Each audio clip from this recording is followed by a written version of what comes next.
She was 21 years old and homeless. Not the kind of homeless where you call a cousin in the next city and sleep on their couch for a few weeks while you figure things out. Not the kind where you have a credit card with a little room left on it and a friend who will spot you the difference until something comes through. Not the temporary, manageable, embarrassing, but survivable kind that most people mean when they use that word. The kind where everything you own fits into one backpack and one sleeping bag that used to belong to your mother, and you have been carrying both of them for 7 months through bus stations and seasonal work camps and the back rooms of hostels, and putting them down in one place long enough to call it home has begun to feel like a thing that happens to other people. She had $10. Not $10 until her next paycheck. Not $10 in a checking account while she waited for a transfer to clear. $10 in cash folded into the front pocket of the backpack. 4 ones and 2 threes, making a total that was not enough to buy a night in the cheapest motel, not enough to fill a tank of gas, not enough to do most of the practical things that $10 might once have done in the world, when $10 meant something different than it meant now. Just $10. That was what she had. And she spent every cent of it on an abandoned ranger station 14 miles from the nearest paved road in the mountains of central Idaho, deep in a wilderness so remote that the county had been trying and failing to sell it at tax auction for 15 years, and where the Forest Service had posted the building as structurally unsafe before Ren Calloway was born. But before we get to what she found inside that station, you need to understand what she was looking for. And to understand what she was looking for, you need to go back to the night she found it.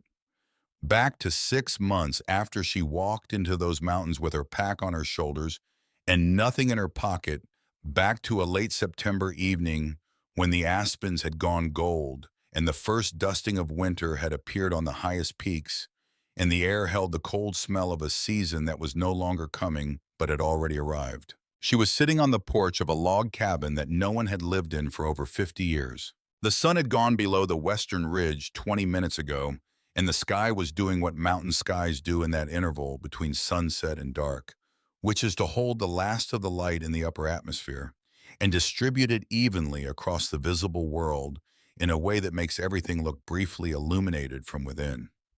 The peaks above the cabin were still holding the rose of the afterglow.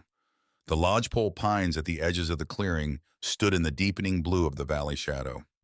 The creek below made it sound the sound it made day and night, without variation, the sound it had been making since before any human structure stood on this shelf of land above it. She could smell wood smoke from the fire she had lit in the stone fireplace inside before coming out to the porch. She could smell pine resin and cold creek water and the particular mineral quality of air at this elevation air that had come off the snowfields on the high ridges and descended through the timber and arrived at the clearing carrying everything it had gathered on the way. It was the best air she had ever breathed. She had been breathing it for 6 months, and it had not yet become ordinary. In her hands was a letter. The letter was typed on a page that had yellowed at the edges over the decades the way good paper yellows when it has been kept dry and undisturbed for a long time, the color moving inward from the margins in a gradient that made the center of the page look almost white by comparison. It had been folded into thirds and stored in a leather portfolio that had been sitting in a locked metal cabinet in the corner of that cabin since June of 1971. The portfolio had been there for 52 years before she opened it. The letter inside had been waiting for 52 years to be read. She had read it 3 times already. Her eyes were dry, but they had been filling and refilling since she unfolded it, for the first time the way a glass fills when you tilt it toward a running faucet and then pull it back before the water spills over the rim. Fill and pull back. Fill and pull back. The tears arrived and were called back and arrived again, and she held them there with the specific kind of control that belongs to people who have learned over years in necessity that crying is a private weather, something that happens inside and leaves no visible record on the outside, something you do not owe to the world at large. She had been holding them like that for 3 hours. On the back of the letter, written in a different ink than the typed text on the front, handwritten in blue ballpoint that had faded to the blue-gray of old sky, was something the man who wrote this letter had added at the very last moment. Something she could tell had been a decision made after the formal letter was already finished. After the page was already folded and about to be placed in the portfolio, and the portfolio locked in the cabinet, and the key hung on the nail. A decision made at the doorway, maybe, or at the truck, or standing in the clearing looking back at the cabin for what he knew would be the last time. She had not read it yet. She had folded the letter after the third reading along its original creases, and she had been sitting with it in her hands on the porch for 20 minutes, watching the mountains turn from rose to purple to the deep blue that precedes full dark, knowing that what was written on the back of the letter was there, and that she was not quite ready to look at it. She had learned in the years since her mother died that some moments required a specific quality of readiness, and that rushing toward them was a way of wasting them. The mountains above her were patient. They had been patient for a long time. She turned the letter over. She read what was written there. And then she sat very still for a very long time, looking at the peaks turning from blue to black against the first stars. And she did not move, and she did not speak. And the mountains went on being the mountains around her, vast and permanent and entirely themselves. And the creek went on making its sound, and the raven that had been calling from somewhere in the dark timber fell silent at last. And the night came down over the clearing the way it always came, gradually, and then completely, without ceremony, without asking permission. To understand why a single page of old handwriting could hold a person still like that in a cold mountain evening, 200 miles from the nearest city. 6 months after she spent the last $10 she had on a building that most people would have driven past without stopping. You need to go back further. You need to go back to a kitchen floor in Spokane, Washington. You need to go back to a 7-year-old girl lying on her stomach with a road atlas open in front of her, one finger moving slowly across a page. Ren Calloway's mother was named Nora, and Nora had been many things over the course of her life, but the thing she was most consistently was present. She showed up to the places she was supposed to be and did the things that needed doing and did not make much noise about the difficulty of either. She worked as a bookkeeper at a feed store on the eastern edge of Spokane for 11 years, which was not a glamorous position in any sense of the word, but was steady and reliable and provided health insurance, which mattered. She kept a small ranch house on a quiet street in a suburb where all the lawns were the same size and all the driveways were the same length, and the neighborhood association sent reminders about parking and holiday lighting in equal measure. She cooked dinner every night with ingredients she bought at the same grocery store on the same day of the week, and she paid her bills on time and went to church on Sundays and called her sister in Tacoma every other Wednesday evening. She raised Ren alone from the time Ren was 4 years old. The man who had been Ren's father left on a Tuesday morning in October while Nora was at work and Ren was at preschool. He took his 2 duffel bags and his tool belt and his truck, which was the only vehicle, and drove south on a road that neither of them would ever be able to identify afterward because he never told them where he was going. He sent a postcard from Nevada 3 weeks later that said he needed space and was sorry, and that he hoped things would be okay, and that postcard was the last anyone heard from him. Nora put it in the kitchen drawer with the takeout menus and the spare batteries and the scissors and the things you keep because you don't know where else to put them, and she did not take it out again, and Ren did not remember ever seeing it. Ren did not remember her father. She had a single photograph taken the previous Christmas, a man with dark hair and an expression that suggested he was somewhere else in his mind, even while his body was in the picture holding a baby in a red holiday outfit. She looked at that photograph once when she was 13 and put it back in the box in the closet and felt with a clarity that surprised her that she was not sad about it the way she had expected to be sad. The absence of someone you never knew is a different kind of absence than the absence of someone you loved, and she had made her peace with that distinction early and without much trouble. What she had instead was her mother, and what her mother had was a ranch house and a feed store and a suburb and a life built in the narrow, careful way that people build lives when they are doing it alone without the luxury of taking risks. Because if you fail, there is no one to catch you, and there is a child who needs catching. Ren understood this even as a small child in the way children understand the fundamental architecture of their family's life without being told. She understood that her mother was doing something difficult and doing it without complaint, and she loved her for it in the specific wordless way that children love the people who keep them safe, a love so assumed as to be almost invisible until the day it becomes the only thing visible. The road atlas was on the bottom shelf of the bookcase in the living room. It was a Rand McNally atlas published in the late 1980s. The cover worn soft with handling along the spine. The binding cracked so that it fell open naturally to the western states, which was a detail that seemed meaningful to Wren from the first time she noticed it, as if the atlas itself had a preference. She found it when she was 7, pulling it out from the shelf, expecting something like a storybook, and finding instead something she had no name for, but immediately and completely understood. She began carrying it to the kitchen floor in the evenings when Nora was cooking dinner.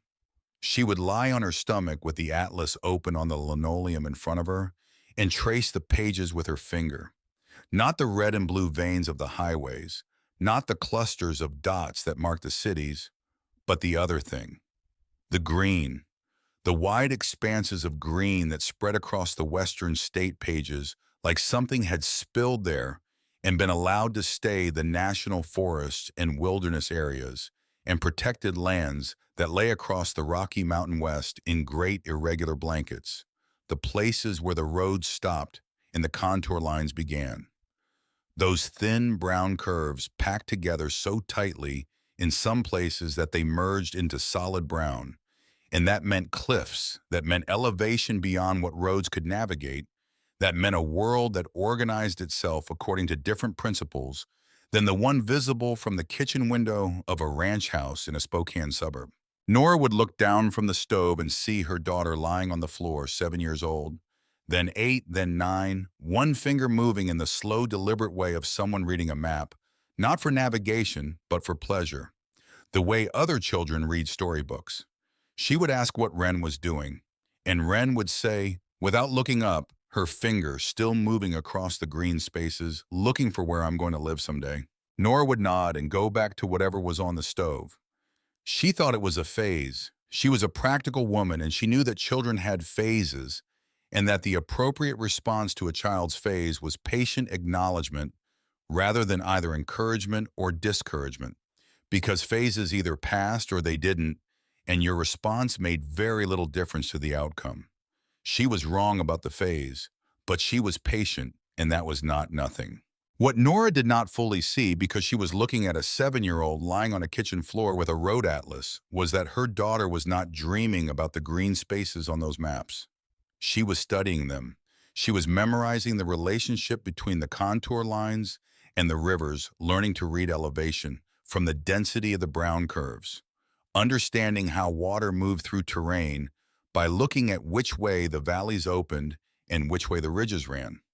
She was doing at 7 years old on a kitchen floor what surveyors and geologists and wilderness guides did in the field with expensive equipment, which was to understand a landscape by its representation on paper and to translate that representation back into the three-dimensional reality it stood for. She read every book she could find about people who had gone into wild country and stayed there. She read Jack London. She read accounts of expeditions to places that had no names on maps yet, and she read about the people who gave them names.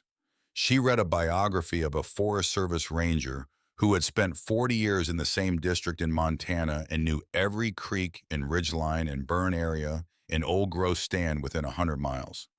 And she read it the way other kids read about athletes or musicians, looking for the person who had done the thing she wanted to do and studying how they had done it.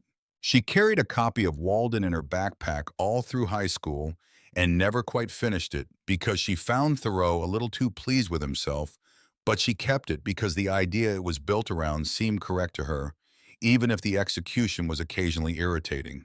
She started camping alone at 14.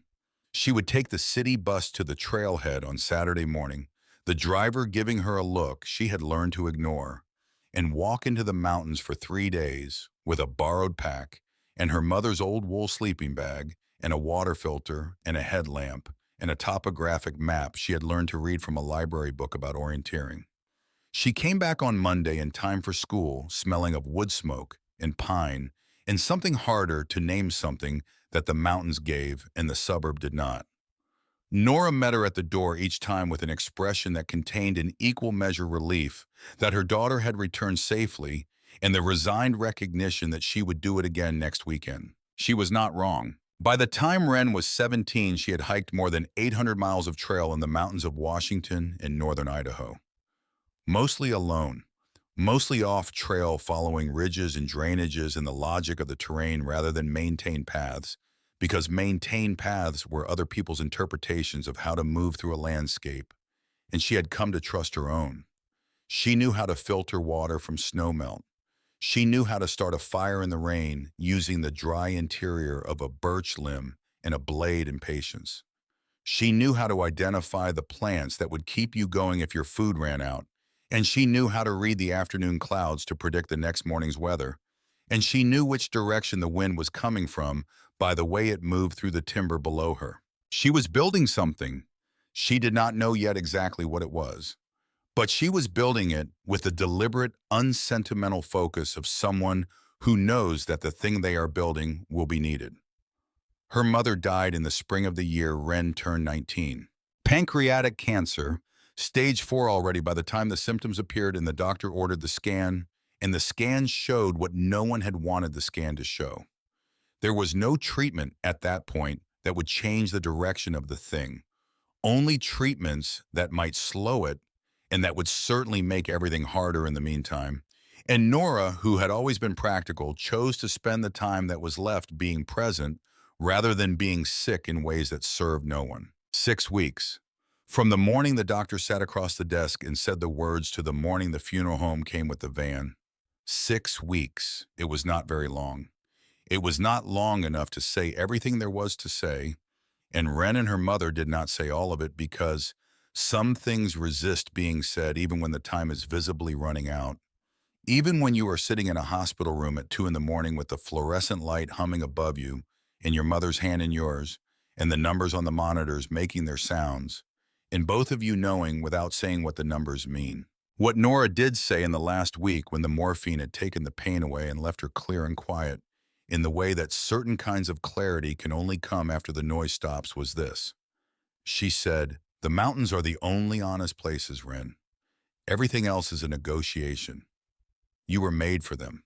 I think I always knew that. She said it the way she said most important things, simply without decoration, looking not at Wren, but at the ceiling above the hospital bed, as though what she was saying was addressed to something larger than either of them. Wren held her hand and did not say anything because there was nothing to say that would not be smaller than the thing her mother had just said. The funeral was attended by 4 of Nora's co-workers from the feed store and the neighbor from 2 doors down who had sometimes watched Wren after school when Nora had to work late. The minister said the things ministers say at funerals, words assembled for the purpose, not without kindness, but without the specific weight of having known the person being spoken about. Wren stood in the cemetery in her one good jacket and listened and thought about her mother saying the mountains are the only honest places.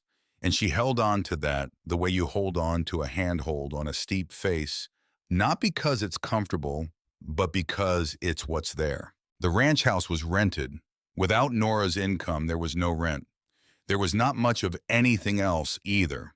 The savings Nora had built over 11 years at the feed store had gone to the medical bills, the ones that insurance had declined or capped or simply not covered, which was most of them.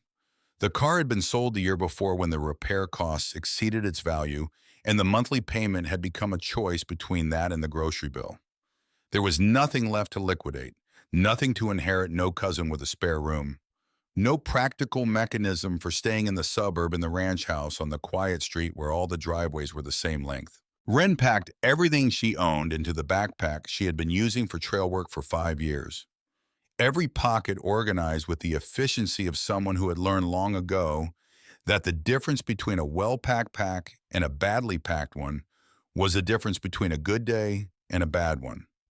She took the wool sleeping bag, which smelled still of her mother faintly, but unmistakably a smell she could not have described but would have recognized anywhere.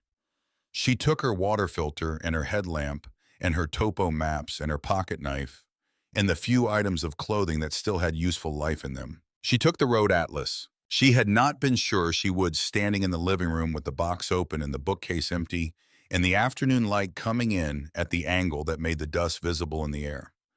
The atlas was not valuable in any practical sense. It was old and worn and easily replaced. But she had been looking at it since she was 7 years old, and it was the first map she had ever held.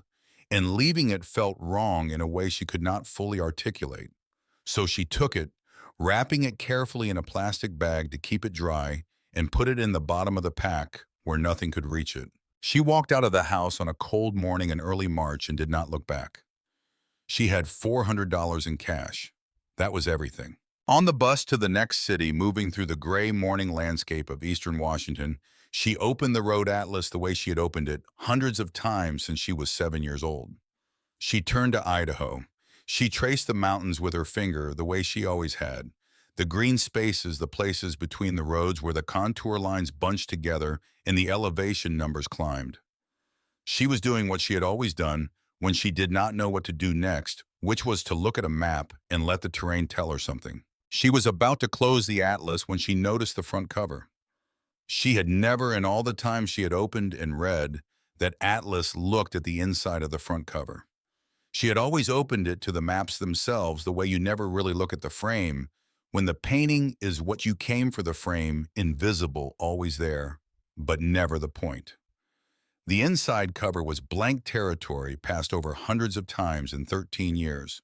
But now, tilting the atlas toward the morning light coming through the bus window, she saw something on the inside of the front cover that she had never seen before. A pencil sketch. Very faint, barely there, drawn in a hand she recognized even before she fully understood what she was recognizing. Her mother's handwriting. She had grown up watching Nora write in that hand checks and grocery lists and birthday cards and the small domestic notations of a careful life, and she knew the way Nora formed her letters, the slight leftward lean, the deliberate pressure, the way she made her sevens. The sketch was simple. A river and a road and a trail line that climbed toward what appeared to be a mountain pass, and at the end of the trail line a small X. Below the X, in the same faint pencil, SC, and below that, two letters DH. Wren sat with the atlas in her lap on the bus, moving through eastern Washington, and looked at the sketch her mother had drawn on the inside cover of a road atlas that she had kept for at least 13 years without once pointing at it and saying, "This is something, this matters, you should know about this." She sat with it for a long time. She did not know what SC meant. She did not know who DH was. She did not know when Nora had drawn this, or what conversation or encounter had produced it, or what she had intended for it. She could not ask. The bus moved. The landscape changed outside the window. Wren held the atlas and looked at the sketch and felt something she did not yet have a word for. Something in the range of recognition, the feeling of finding a thread in a coat pocket that you did not know was there, that you cannot immediately identify, but that you know with a certainty that precedes understanding belongs to something. She put the atlas back in its plastic bag. She put the bag back at the bottom of the pack. She rode the bus to the end of the line and got off and started the long process of figuring out what came next. What came next was 2 years. 2 years of seasonal work in borrowed shelter and the specific education that comes from moving through the working edges of American life. The orchards and the hostels and the trail crews and the bunkhouses, meeting people who had been living this way for years and who had developed, in the absence of permanent housing and reliable income, a detailed and practical knowledge of how to survive on the margins of a system that did not particularly account for them. She picked apples in Wenatchee that first fall, which meant 12 hours a day on ladders in the gray Washington autumn, the air smelling of fruit and diesel, and the particular sweetness of a harvest in progress. The orchards went on for miles. The trees were planted in long, deliberate rows that looked from the ridge above like the ruled lines in a ledger, and working them required a specific combination of speed and delicacy that took a week to learn and then became automatic, the hand knowing how to cup the apple and twist and pull without bruising. She filled bins that were weighed at the end of each day and converted into wages, and the wages were not much, But the math worked if you did not spend on anything that was not necessary, which Wren had always been good at not doing. She slept in a bunkhouse with 11 other workers and ate at a communal table and learned from a man named Castillo who had been picking fruit in the Northwest for 17 years and knew every harvest from Wenatchee to the Dalles, how to read the season and position yourself ahead of it. She learned from him the way she had always learned useful things, which was to listen more than she spoke and to pay attention to the difference between what people said and what they did, because the second was always more accurate than the first. She worked at a backpacker hostel in Seattle the following winter, washing dishes and cleaning bathrooms and remaking bunk beds in exchange for a bed and one meal a day, which meant she spent almost nothing of the Apple money and arrived in spring with more than she had started with. This was the arithmetic she had learned and was learning to trust. You did not need much if you kept the need small, and you could build something from the margin if the margin was consistent. But it was the summer she spent on the trail crew in the Cascades that changed something fundamental in how she understood what she was doing. The Forest Service hired seasonal workers each summer for trail maintenance in the backcountry, and the work was everything she had been preparing for without knowing she was preparing. She spent 12 weeks at a base camp 3 miles from the nearest road, swinging a Pulaski axe in the rain to clear drainage ditches, moving rocks off the trail surface by hand, cutting blowdown with a handsaw because the wilderness regulations prohibited chainsaws in the protected areas. The pay was $11 an hour. She would have done it for nothing. The crew supervisor was a man named Aldous, who had been running trail crews in the Cascades for 20 years and could tell within the first 30 seconds of watching someone work whether they had what the work required. What it required was not strength exactly, or even endurance, though it required both of those. What it required was a particular quality of attention, the ability to stay present in physical work that was repetitive and demanding without either drifting into boredom or grinding against the monotony. It required the discipline to work at pace hour after hour without the stimulation of variety or novelty, to find the satisfaction in the work itself rather than in any external reward. Aldous watched Wren work on the first day and did not say anything. On the fifth day, he said, "You've done this before." Not as a question. She said she had been walking these mountains for years. He said, "I can tell." He said, "The mountains teach you something if you let them." She said she knew. He looked at her for a moment and then went back to work, and she understood that this was the end of the conversation and that it had contained more than it appeared to. In the evenings at base camp after dinner, she would sit outside her tent in the high mountain dusk and look at the peaks above her and feel something that was not quite happiness and not quite peace, but was the closest thing to both she had experienced since before her mother died. Something that lived in the body rather than the mind. A rightness of position. She would have paid for the privilege of being there, which was not something she would have said aloud, because it was not the kind of thing you said aloud, but it was true. The season ended in September. She came down from the mountains with more money in her pocket than she had ever had at one time in her life, and an ache behind her sternum that she recognized as the specific pain of leaving somewhere you belonged. By the following winter, the second year after Nora died, Wren understood what the ache was. It was the absence of permanence.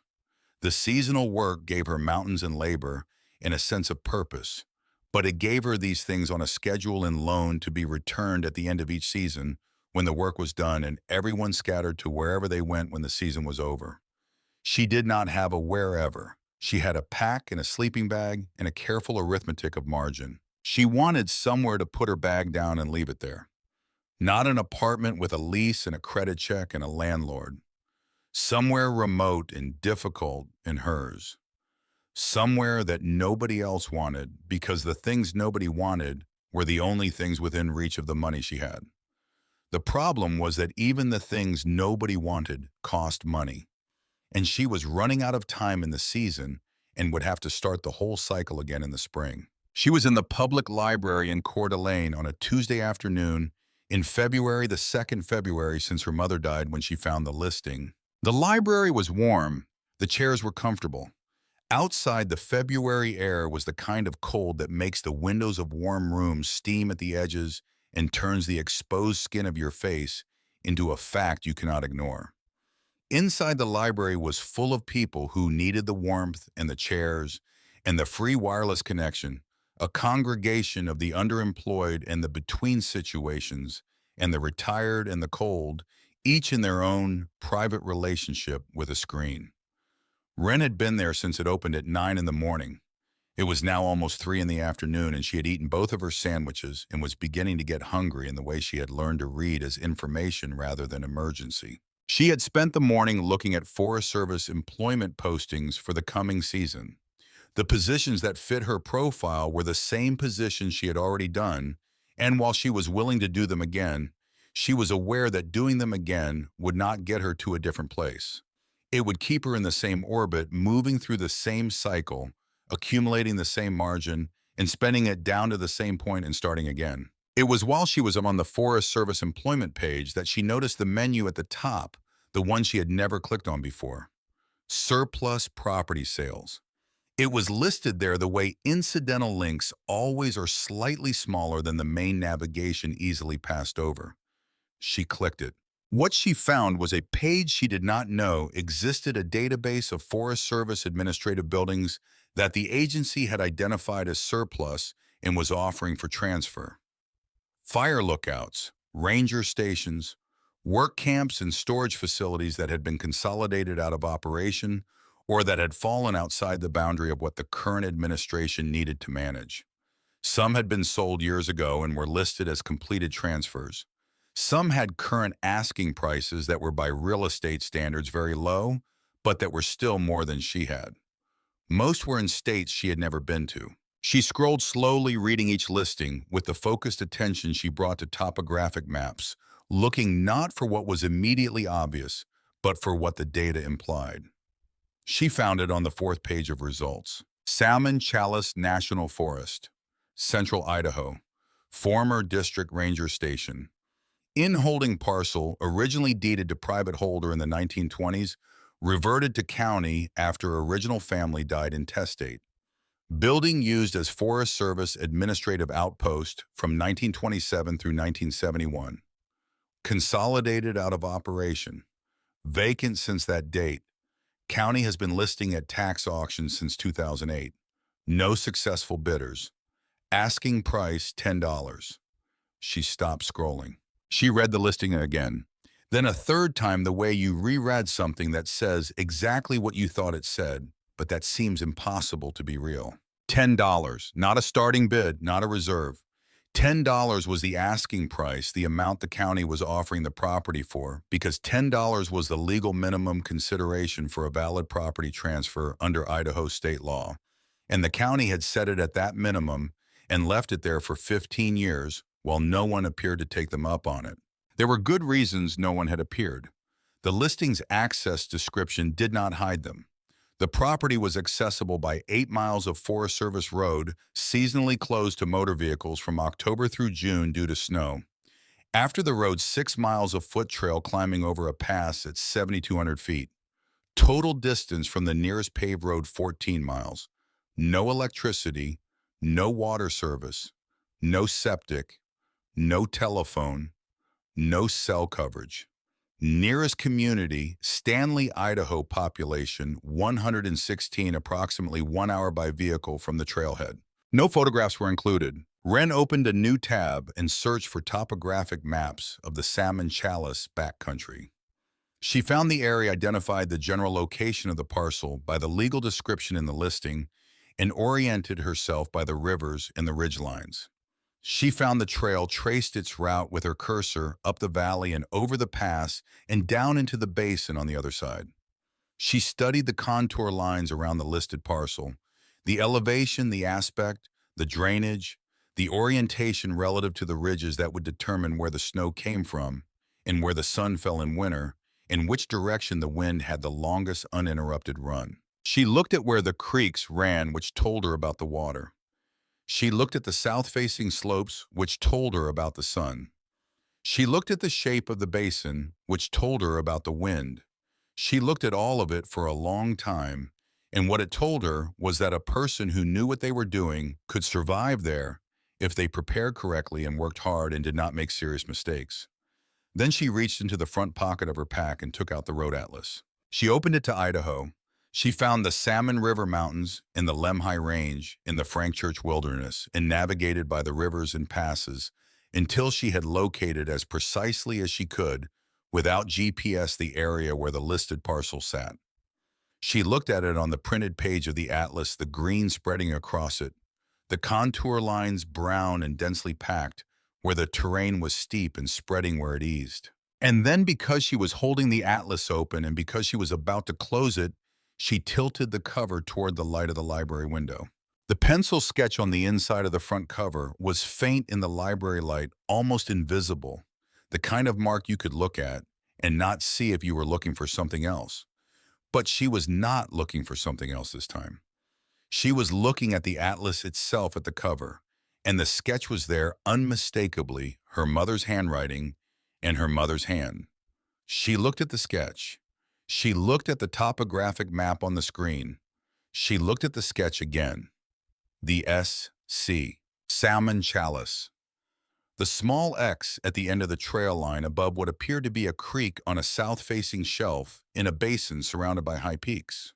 She sat in the library chair and held the atlas open and looked at the X her mother had drawn on the inside of a road atlas that she had kept for over 30 years without explaining. And she understood with a certainty that came not from evidence exactly, but from the bone-deep recognition of someone looking at something that has been waiting for them, that the X on her mother's map was the same place as the $10 ranger station. She did not know yet how Nora had known about it. She did not know who DH was or what those initials meant, or how a bookkeeper from Spokane had come to sketch a rough map of a backcountry ranger station in the Salmon Chalice Mountains on the inside cover of a road atlas. She could not ask. She would not be able to ask. But the X was there. The listing was real. The price was $10. She sat in the library until closing time, researching everything she could find about the property and the access route and the county that held the title and the laws governing property transfers in Idaho. She looked up the county assessor's website and found a contact number. She looked at bus schedules from Coeur d'Alene to Stanley. She looked at the topographic map until she knew every elevation change and creek crossing on the 14-mile route. She called the county office the next morning from the library's public telephone. The woman who answered was named Helen, and she did not have to look anything up when Wren described the parcel. She said yes, that listing is still active. The property can be transferred for $10. If you want to come in and sign the paperwork, the transfer can be done in a single visit. Wren said she would be there on Friday. Helen said she would have the papers ready. Wren put down the phone and looked at the $10 in her pack, which was all the money she had, and then looked at the topographic map still open on the screen, and then looked at the pencil X on the inside of the road atlas, and then very carefully closed the atlas and put it back in its plastic bag and put the bag at the bottom of the pack. She took the bus east on Thursday morning. The route passed through the small towns of the Snake River, plain grain elevators and churches and hardware stores, and the horizontal landscape of the interior west. In winter, everything brown and wind-scoured under a sky that took up more of the visible world than the land below it. She watched it go by through the window and thought about the fact that she was going somewhere, which was a different feeling from going away from somewhere, and held the distinction carefully because it mattered. She arrived at the county seat on Friday morning with her pack on her shoulders and walked from the bus stop to the courthouse, which was a two-story sandstone building from the early part of the last century, the stone weathered to a warm amber in the winter light, an American flag snapping at the top of its pole in the wind off the mountains. She went inside and up the stairs to the assessor's office and pushed open the glass door. Helen was a woman in her 60s with reading glasses on a beaded chain and the organized efficiency of someone who had been processing paperwork for a long time and had made peace with the volume. She brought out the folder and spread the documents on the counter and walked Wren through them without condescension, explaining each signature line and what it meant, and the terms were exactly what she had described on the phone $10 as. Is no warranties county, disclaiming all liability for the structure or the access or the condition of anything on the parcel. Wren said she understood. Helen set a pen on the counter. Wren picked it up. She had just begun to sign the first document when the door behind her opened. The man who walked in was in his mid-50s with the composure of someone who had spent years in rooms where composure was the primary currency. He wore a wool sport coat over a collared shirt and carried a leather document case under one arm and walked to the counter with the particular ease of someone who expected to be taken seriously in any room he entered. He looked at the papers on the counter. He looked at Wren. He looked at Helen. He said his name was Grady Vickers. He said he was representing a land management group with an interest in this parcel and that there was an administrative irregularity in the listing that needed to be reviewed by the county attorney before any transfer could be finalized. He said this in the tone of someone delivering information rather than making an argument calm, and measured the way a doctor delivers a diagnosis as though the conclusion were already settled, and he were merely relaying it. He did not raise his voice. He did not look at Wren while he was speaking. He addressed himself to Helen, which told Wren everything she needed to understand about how he had categorized the situation. Wren had not stopped writing. She signed the first document while Vickers was still talking, moved the pen to the second sign, that moved to the third. She was not ignoring him. There was simply nothing he had said that changed any of the relevant facts, which were, the listing was legal, the transfer was legal, the price was $10, and she had $10 in her pack. She finished the third signature. She took $10 from the front pocket of the pack and placed the bills on the counter. Helen picked them up and put them in the cash drawer with the matter-of-fact efficiency of someone for whom unusual transactions were not inherently unusual. Helen said, "That's the transfer. Deed will record in the county system within 30 days. Here is your copy." She held out the folder. Wren took it and put it in her pack. Grady Vickers was looking at the cash drawer. The expression on his face had not changed in any visible way, but something had shifted in the quality of his attention, the way a room changes when the temperature drops 2 degrees, not dramatically, but perceptibly. He looked at Wren. He said, "This is not finished." Wren looked back at him. She said, "I hope your administrative matter resolves quickly." She picked up her pack and walked out. Outside, the courthouse steps faced north, and the wind came down off the mountains with the particular directness it had in February. Not cold exactly, not for someone accustomed to the mountains, but honest about itself. She stood for a moment and let it push at her, and thought about what had just happened, and what might be coming, and what she needed to do before any of it arrived. She was about to leave when she thought of something else. She went back inside and found the records window on the ground floor, where a young man sat at a desk surrounded by filing equipment, and she asked whether she could see any historical filings associated with the parcel. He was not particularly interested in helping her, but neither was he interested in refusing. And after a moment, he pulled up the county records database and scrolled through the file. The file was thin, mostly tax records and auction notices going back 15 years. But at the back, flagged with a yellow sticker that had dried and was no longer adhering properly, was an incident report from 1987. A man named Roy Fitch, 43 years old, from Pocatello, a hiker and outdoorsman with some backcountry experience. He had broken into the ranger station the previous autumn and apparently decided to spend the winter there. A Forest Service crew doing an access survey in late spring had found his body. The medical examiner placed time of death in January or February. He had been dead for 6 to 8 weeks before he was found. Cause of death, hypothermia, complicated by inadequate shelter preparation and probable food shortage. The station had been posted as condemned following the incident. Subsequent inspections had confirmed structural deterioration, and the county had determined that the remote access and extreme conditions made any maintenance or resale effort impractical. Wren read the report twice. She thought about Roy Fitch, 43 years old, who had come to this place looking for something and had not survived the finding. She thought about what he had been looking for. She thought about whether he had found any part of it before the cold arrived and made the finding irrelevant. She thought about her mother saying the mountains are the only honest places. She folded the report and handed it back to the young man and thanked him and walked out into the February wind. She had a bus to catch. She had 14 miles to plan.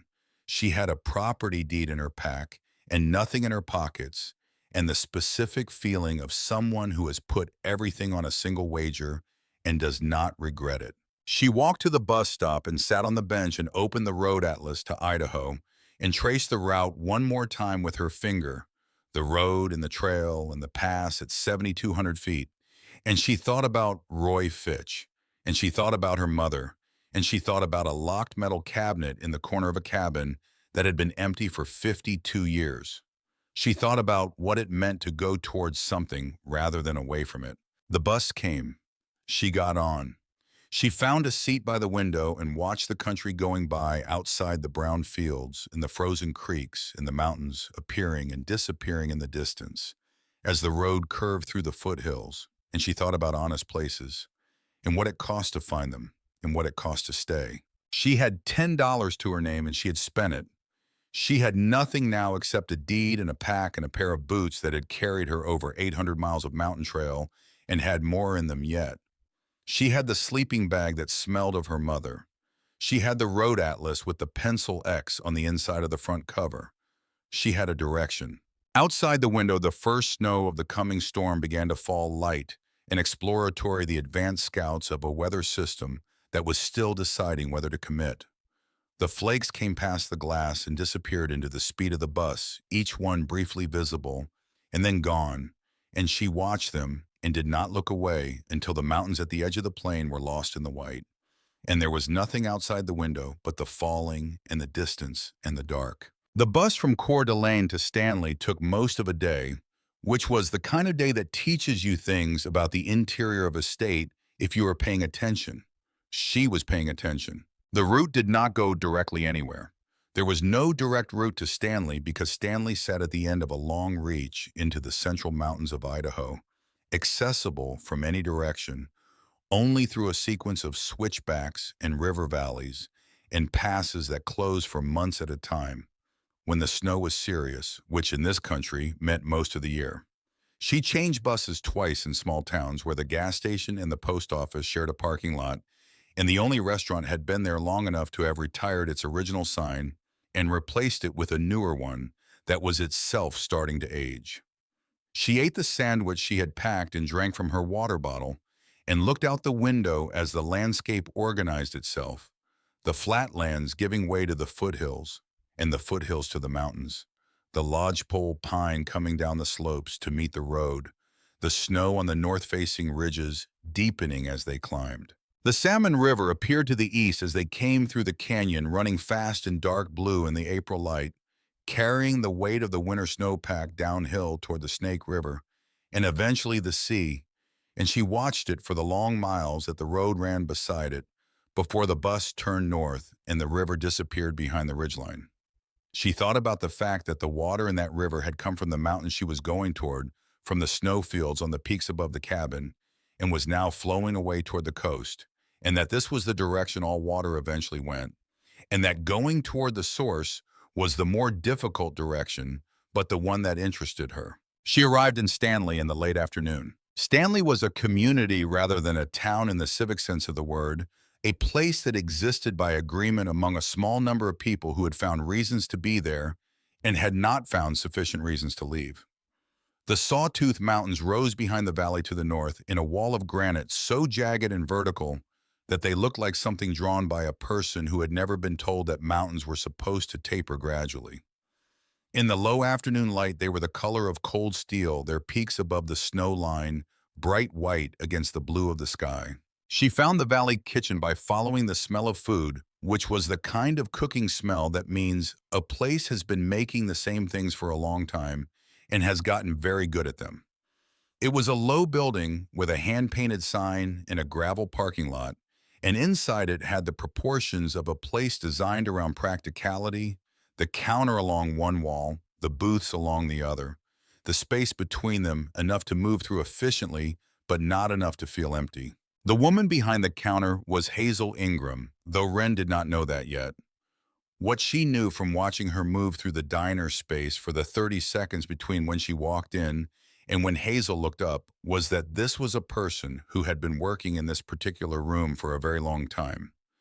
The economy of her movement, the way she knew without looking where every surface and implement was, the calibration of her attention between the counter and the kitchen window, all of it spoke of a person who had been here long enough that the space had become an extension of her body. She was 72 years old with silver hair kept pinned up during service and a directness of manner that was not unfriendly but did not waste itself on pleasantries when there was nothing that needed pleasanting.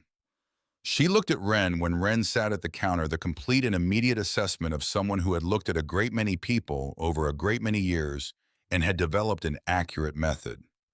She brought a menu and coffee without being asked. Wren ordered the beef stew which had been going since morning, which was something Hazel mentioned in the way that people mention facts that speak for themselves. She ate it while the dinner crowd trickled in, ranchers and a couple of Forest Service workers still in their uniforms, and a family who appeared to be passing through on their way somewhere else. And she ate without speaking because the stew was good, and because she was building herself for the morning, and because there was nothing to say that the food was not already saying. She paid the exact amount when she was done. She left $1 she could not afford. She was halfway to the door when Hazel said, not looking up from the counter she was clearing, "Trailhead for the Langer Creek Road is 12 miles east on 75. Left at the junction. South-facing slope to the pass should be clear by now. Snow's been moving fast this week." Wren stopped with her hand on the door. She turned around. Hazel was still clearing the counter, her back partly toward Wren, her movements as efficient and unremarkable as they had been throughout. Wren said, "How did you know where I was going?" Hazel said, "Helen. At the county assessor's calls me when someone buys that listing. She's been doing it since the first year it didn't sell. I told her to." She paused and set a glass in the rack below the counter. "I've been waiting a while for that call." She did not explain what she meant by that. She went on clearing the counter. Wren stood in the doorway for a moment and felt the cold air coming in from outside and the warm air of the kitchen behind it. And she thought about what it meant that this woman had been waiting for someone to buy that listing and had asked the county clerk to call her when it happened. Then she walked out. She camped that night at the trailhead, which meant sleeping in her tent in the parking area at the end of the paved road because there was no shelter otherwise and no money for one. The night was cold, but not viciously, so the kind of cold that makes itself known without being threatening.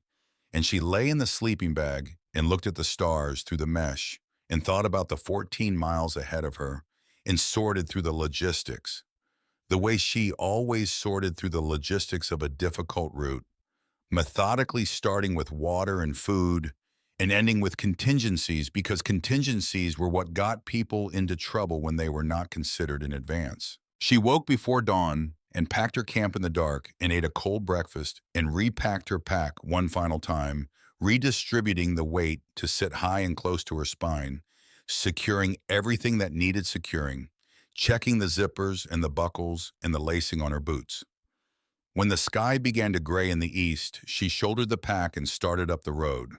That was when she met Calhoun Ridley. He drove up in a Forest Service truck, a green cab older than most of the vehicles on the road. Its door panels faded by mountain sun to a color that was almost gray, and he got out with the economy of movement that large men develop when they have spent decades doing physical work and have learned not to waste any of it.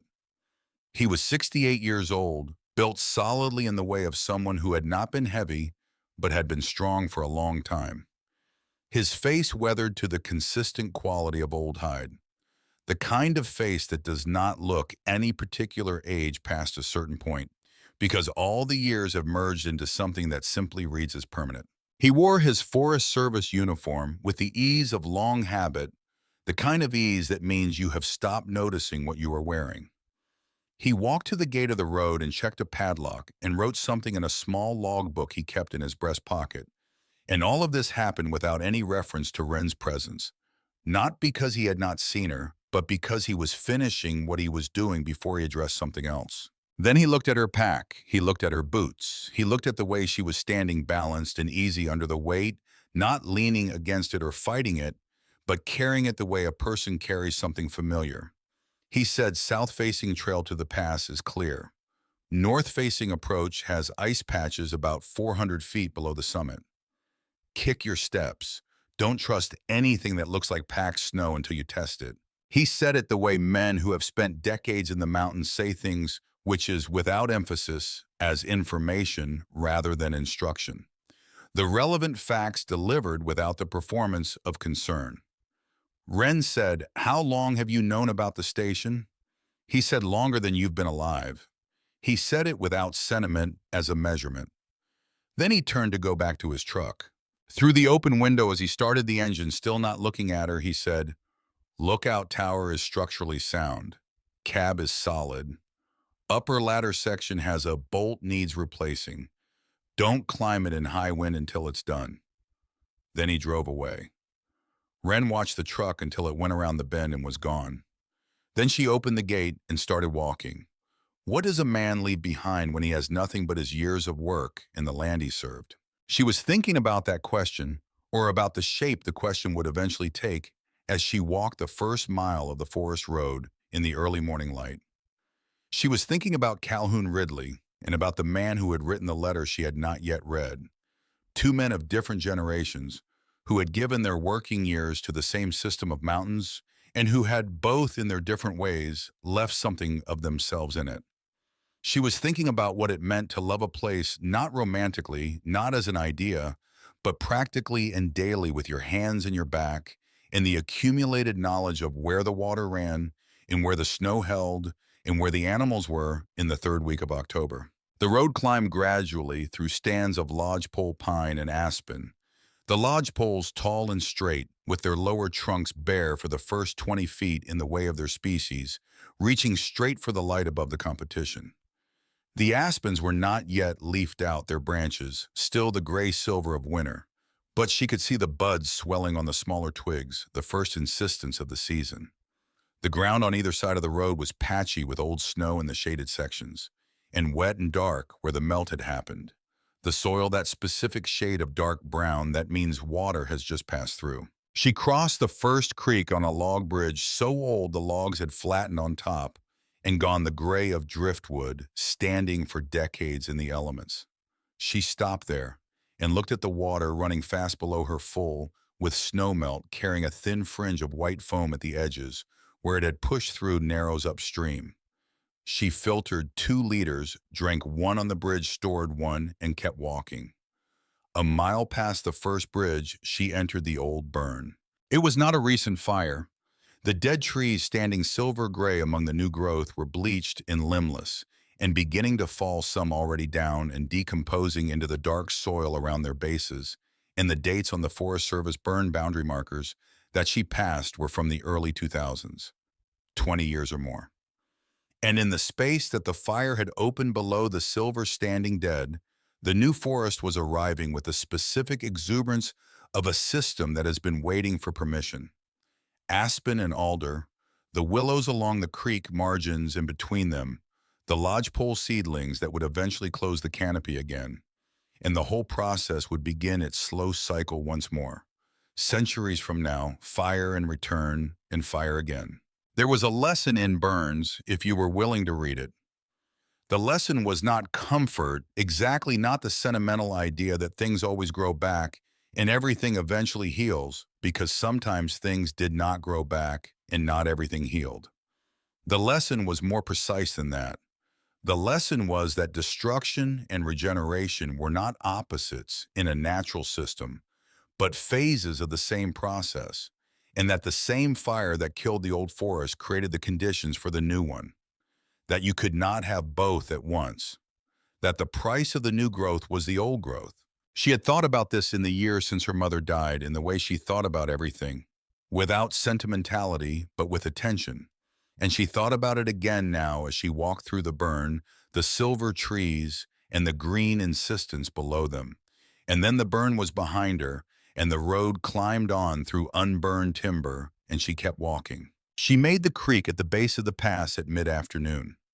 She found the flat clearing, a Forest Service sign marked as a primitive campsite, and set up her shelter there, a small one-person tent she could pitch in under 3 minutes, and gathered wood for a small fire and made dinner.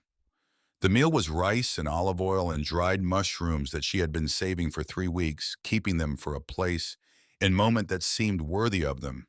And she ate sitting on a log, watching the creek, while the fire burned down to coals and the temperature in the clearing dropped. The cold came in fast after dark. It always did at elevation when the sky was clear, the ground radiating back into the sky. Everything it had absorbed during the day, the temperature falling in the way a weight falls when the string is cut gradually at first and then all at once. She went into the tent and put on every layer and got into the sleeping bag, the wool bag that had been her mother's, and she put her water bottle inside the bag with her to keep it from freezing and lay on her back and looked at the sky through the mesh. The stars came out one at a time, the brightest first Orion setting in the west and the spring constellations rising in the east. And then they came all at once, the full sky appearing as though a door had been opened, the Milky Way. Not a suggestion in this country, but a fact, a dense river of light running from one horizon to the other. She lay there and looked at it and felt the specific quality of smallness that comes from lying on the ground under a mountain sky.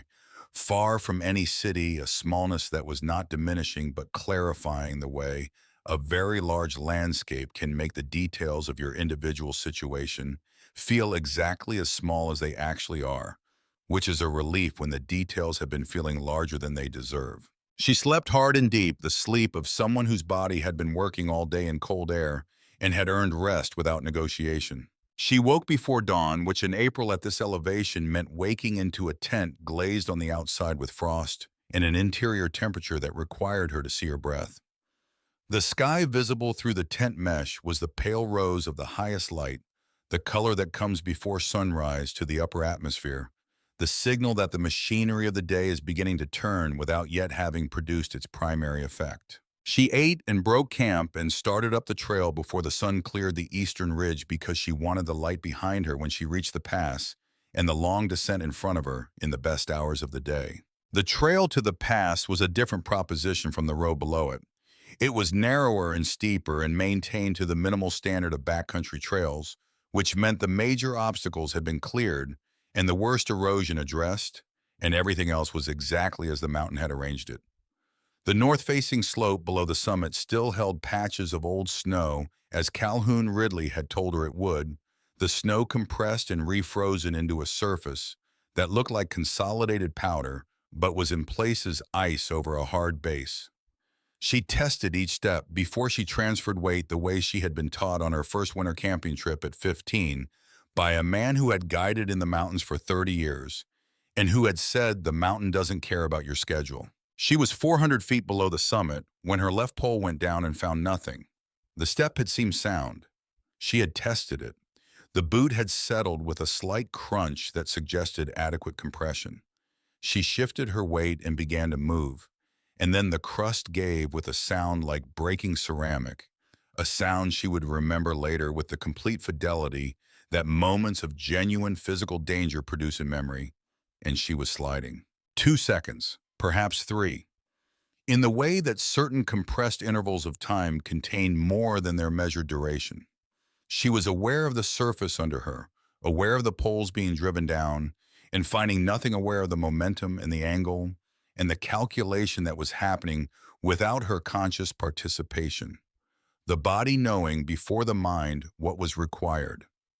She drove both poles into the slope simultaneously and pressed her body flat against the snow, and the resistance built, and she stopped. She lay still. The breathing that fear produces was happening in her chest, fast and shallow, and she let it happen and did not try to control it and waited for it to slow on its own, which took approximately 30 seconds. Then she took a longer breath and assessed. Her left ankle had turned. She could feel it clearly, the specific complaint of a joint that has moved in a direction it did not want to move, a dull but insistent signal from the lateral side. Not a sharp pain, not the acute and unmistakable signal of a serious injury, but real. A sprain, probably minor, the kind that stiffens if you stop moving and becomes manageable if you keep going, but that required management. She had managed similar situations before. She looked down the slope. Her tracks were visible below her, the careful line of her ascent, and then the rough patch where she had caught herself. She could see the clearing of her campsite through the trees far below a small light patch in the darkness of the timber. She could be back there in 40 minutes. She could walk out to the trailhead by evening. She looked up at the pass. 400 feet. An hour, maybe a little more, with the ankle requiring care. She could see the gap in the skyline between the two granite peaks, a narrow notch where the wind moved through in a constant stream, bending the last scraggly fir trees that clung to the rock on either side. Beyond that notch was the far side, the descent, the valley, the cabin. She thought about the pencil X on the inside of the atlas cover. She thought about her mother saying the mountains are the only honest places. She drove her right boot into the slope above her and tested it before she put weight on it. It held. She moved the poles. She brought the left foot up carefully and tested the placement and moved the poles again. She did not look down. She looked only at the next 4 feet of slope in front of her face, reading it, deciding, moving. One step at a time, the way everything difficult is done, the way it can only be done with full attention on the immediate and no attention wasted on the rest. In 1 hour and 9 minutes, she stood at the pass. The wind hit her immediately, the pass being exactly the kind of geographic feature that collects wind and directs it with intent, the cold air from the north running through the gap with purpose. She stood in it and let it push at her and look back the way she had come. The mountains she had crossed, standing in every direction, the valley she had walked through, already far below the timber. A dark green carpet broken by the silver gray of the old burn and the white of the remaining snowfields on the shadowed faces. She looked at all of it for a moment. Then she turned. The far side opened downward through what looked like a long valley of timber lodgepole, and aspen mixed the aspens already beginning to show the first pale green of the season. The translucent color that aspen leaves have for approximately 2 weeks in spring before they harden and darken into the full green of summer. A color that exists only at this altitude, at this latitude, at this precise moment of the year. A color that is an event rather than a condition. She began to descend. Her ankle reported its subjection at each change of angle, and she managed it, adjusting her gait using the poles for support on the steep sections, moving carefully and efficiently because efficiency was what the situation called for. Pain was information. She had learned this early, and it had served her well. The information the ankle was providing was be careful here, not stop here. The timber deepened as she lost elevation. The trees taller, the ground softer underfoot where the frost had gone out of the soil and left it dark and yielding. She crossed the creek that drained the basin on a simple log, crossing a single large log with notches cut into it for footing the work of some long-ago trail crew. She climbed a low ridge and came down the other side into a section of subalpine meadow where the snow had finished melting and the ground was wet and beginning to wake up. The first wildflowers of the season were there. Glacier lilies with their yellow heads on thin stems bent slightly by their own weight. The earliest flowers of the mountain spring, the ones that push up through the last snow when the ground is barely warm enough. Spring beauties in white clusters. The fuzzy purple-gray heads of pasque flowers that look less like flowers than like small animals curled against the cold.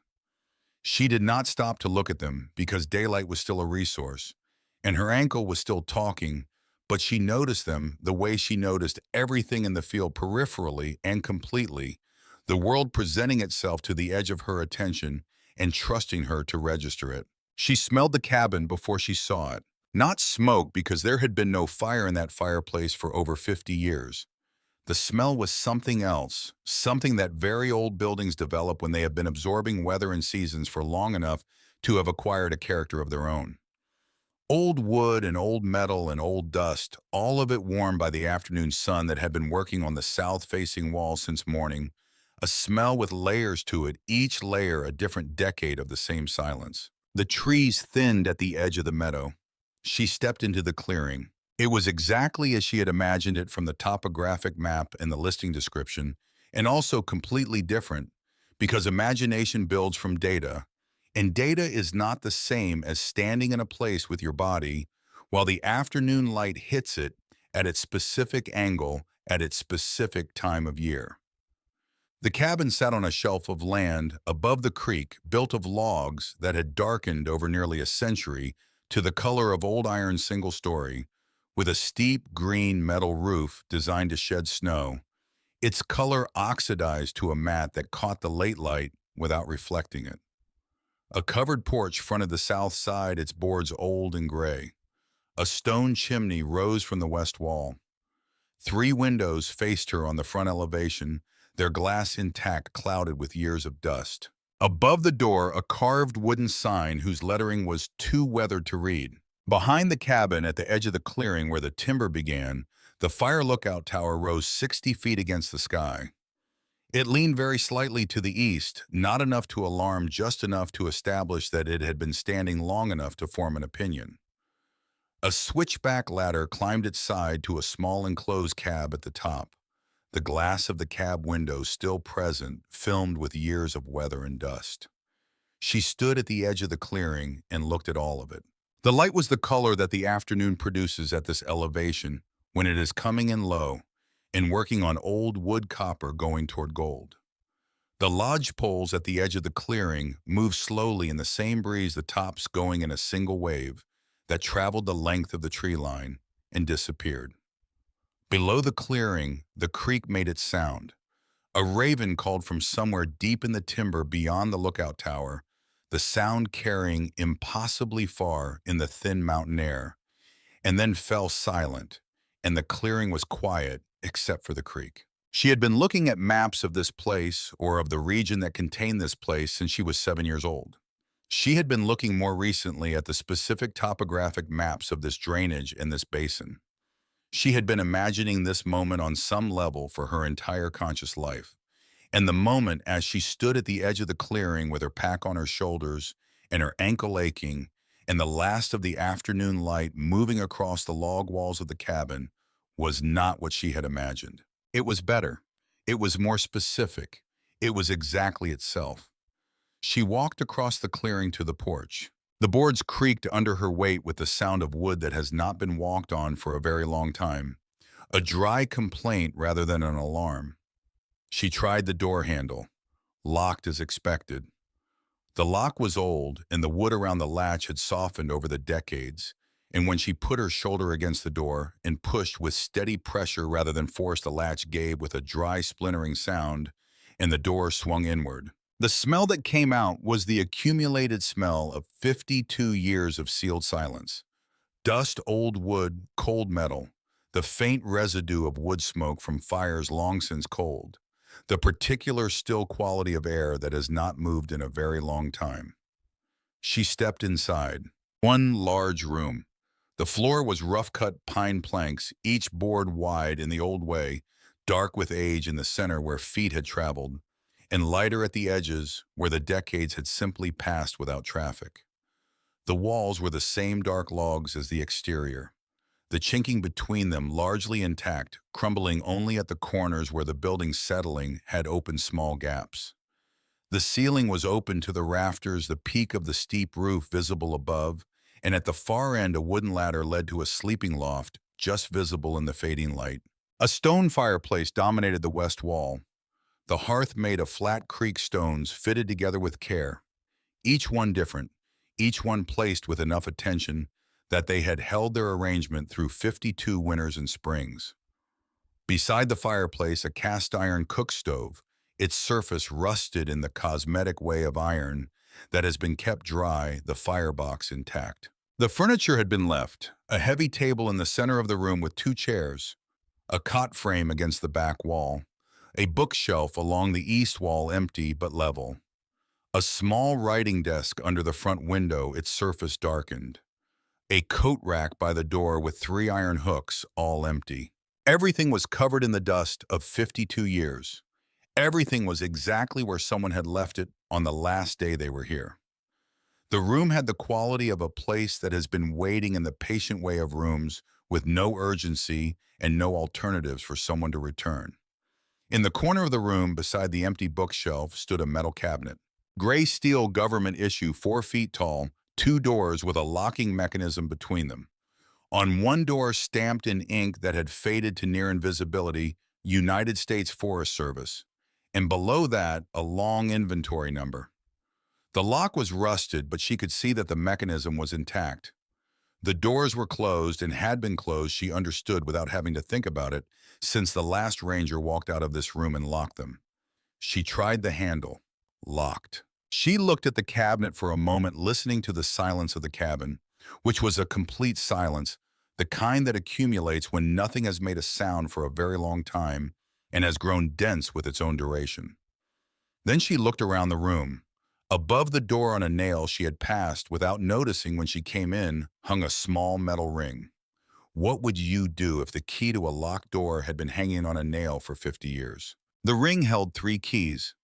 2 were skeleton keys, old size for a door lock of the period. The third was different, smaller, lighter, made of steel that had not rusted because it had been hanging in a dry interior for decades. The kind of key that fit a filing cabinet lock or a storage locker. She took the ring off the nail. She went to the cabinet. She fitted the third key into the lock. It turned. She stood back and opened the cabinet doors one and then the other, letting the air settle before she looked at what was inside. Maps. Not a few maps, not a folder. Hundreds of them folded and stacked on the shelves from bottom to top, each one organized by region and labeled in pencil on the outside fold, in a small, precise hand. Date and description on every one. She pulled the nearest from its place and unfolded it carefully. A USGS Topographic Survey original printing. 1937. The paper heavy and only slightly brittle at the old folds. The contour lines still sharp, the elevation notation still legible in the fine print of the era.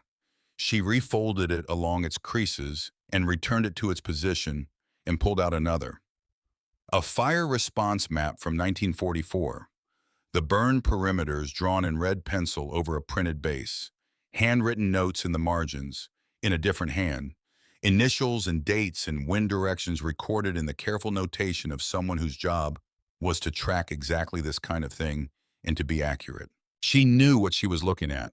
She had been in enough Forest Service facilities, worked enough trail crew seasons, spent enough time around rangers and supervisors who cared about the history of their districts to recognize the material in front of her. These were not copies, these were originals, or many of them were the actual survey maps and fire records from an era when such things were produced by hand and corrected by hand. And the surviving copies were rare enough to be worth significant money to the right people. She set the 1944 fire map on the table and reached back into the cabinet. On the bottom shelf behind the map collection, pushed against the rear wall, as if to make them less visible from the front, were 3 canvas bags, each tied shut with cotton twine, each heavier than they looked. She set the first one on the floor and untied the knot. Inside the bag was money. Old paper currency, $20 bills and $50 bills bound in stacks with the paper bands that banks had used in that era, each band labeled in pencil with a year: 1962, 1963, 1964. The bands had darkened with age and the bills had the slightly stiff quality of paper that has been kept dry and still for a very long time, but they were whole. Every stack, every bill. She opened the second bag. More stacks, more bands, more years. 1965 through 1968. She opened the third. 1969 through 1971. She took everything out and arranged it on the pine floor in the last of the daylight, coming through the west window, and counted it. Her hands were not quite steady, which she noticed without judgment, and worked around counting each stack twice before moving to the next, the bills between her fingers with the slight resistance of old paper, the denominations adding up in her head in the way numbers add up when you are paying attention. She counted for a long time. When she was done, she sat still on the floor and looked at the number she had arrived at, $39,800. She sat with that number and let it be real. Let it take up the space it deserved. Let the distance between having nothing and having this settle into the room the way the dust had settled over the decades, gradually and completely and without fanfare. Then she looked back at the cabinet, At the very back behind where the canvas bags had been stacked, she saw something she had not noticed. A leather portfolio, dark brown, the leather cracked along the spine and at the edges where it had dried over the decades but still intact, still holding its shape, the clasp still functional. She reached in and took it. She set it on the table beside the old fire map and undid the clasp and opened it. Inside was one sheet of paper, typed on a manual typewriter, the letters slightly uneven in the way of manual typewriters, some darker and some lighter. The period struck firmly into the page. At the top of the page, United States Forest Service, Salmon Chalice, National Forest District, Ranger Station, Personal Correspondence. Below that centered a date, June 30th, 1971. The letter was addressed to no one in particular. It was addressed to whoever finds this cabin. She had intended to read it standing. She was sitting in one of the heavy wooden chairs before she reached the end of the second paragraph, and she did not remember the transition from standing to sitting. My name is Dale Hargrove. I have served as the district ranger of this station since 1958 when I was 27 years old. For 13 years, this cabin has been my home, and these mountains have been my responsibility. I have kept the trails maintained, the fire roads cleared, and the lookout tower in working order. I have assisted in 3 search and rescue operations in this country, which is to say I have carried people out on litters through terrain that was not interested in making it easy, and I have helped bring a child into the world whose mother miscalculated the length of her pack trip and went into labor 8 miles from the nearest road. I have loved this country with the kind of love that does not need explaining to people who have felt it and cannot be explained to people who have not. The Forest Service is closing this station next month as part of a district consolidation. They have offered me a desk position at the office in Salmon. I have declined. I am moving to Alaska to work in the Tongass National Forest, which is larger and colder and more difficult than this country, and which is, for that reason, exactly where I intend to be. I will not be coming back to Idaho. Over the 13 years I have been here, I have saved a portion of my paycheck each month and stored it in this cabinet with the maps. I never spent much. The cabin cost me nothing. The food was mostly what I grew in the garden behind the woodshed, or caught in the creek or found in the forest, and what I could not produce, I bought in Stanley on my monthly supply run. The only thing I purchased with any regularity was coffee, which I do not apologize for, and which kept me honest through 13 winters. The money has accumulated. I am leaving it here. I am not leaving it for the Forest Service. The Forest Service has decided this place is no longer worth their attention, and I disagree with that decision, and I do not intend to reward it by contributing my savings to an agency that cannot see what it already has. I am leaving it for whoever finds this cabin after me. If the county sells the property, the money belongs to whoever buys it. If a hiker finds a way in and discovers the cabinet, the money belongs to that hiker. If the cabin sits empty for 100 years and burns in a wildfire, the money burns with it, and that is also an acceptable outcome. What I am not willing to do is decide in advance who deserves it, because that is not a decision I can make from here in 1971 about a future I cannot see. What I can say is this: anyone who walks 14 miles to reach this station over a pass at 7,200 feet and who opens a government-issue cabinet with the key I left hanging on a nail above the door has earned the right to whatever I have left behind. The mountains chose them. I trust the mountains. I have trusted them for 13 years, and they have not been wrong. Take care of this cabin if you can. The roof is good for another 20 years if you keep the snow cleared in winter and watch the north side of the ridge cap where the ice builds. The chimney needs repointing on the north side where the mortar has cracked through 3 seasons of freeze and thaw. Do it before winter or you will lose more next year. The lookout tower is structurally sound, but the cab windows need replacement. 2 of the 4 panes have failed, and the other 2 are not far behind, and do not climb it in high wind, as the upper ladder section needs attention. The west window of the cabin sticks in damp weather, and you have to lift slightly as you push, which you will learn quickly. There is a spring 200 feet north of the cabin behind a large boulder that is shaped with some generosity of interpretation like a turtle. The water comes out cold and clean and has never failed in any drought I have experienced here, which tells you something about the depth of the aquifer. This place taught me everything I know about being alive. I hope it teaches you too. I hope you are the right person for it. I believe you are because I believe the mountains know how to find the right people, and I believe they sent you. Take care of it. Dale Hargrove, June 30th, 1971. She read it 3 times. The first time for the facts. The second time for the man behind the facts for what the specific choices of words and the specific things he had chosen to include and exclude told her about the person who had lived in this room and chopped this wood and kept these maps and trusted this place with his savings. The third time, she was not reading at all, but simply sitting with it, the way you sit with something that has changed the shape of the room you are in, letting it settle into the space around you. Something tightened in her throat and stayed there. She swallowed once. She looked at the west window, at the last of the evening light going gold in the gap of the mountains, visible through the old glass. She folded the letter carefully along its original creases. She was about to slide it back into the leather portfolio when she turned it over to seat it correctly and she saw what was on the back. Not typed, handwritten in blue ballpoint pen in a hand that was careful and small. The writing of someone who had been taught to write with care and had not forgotten the practice. The ink had faded from blue to the blue-gray of old sky.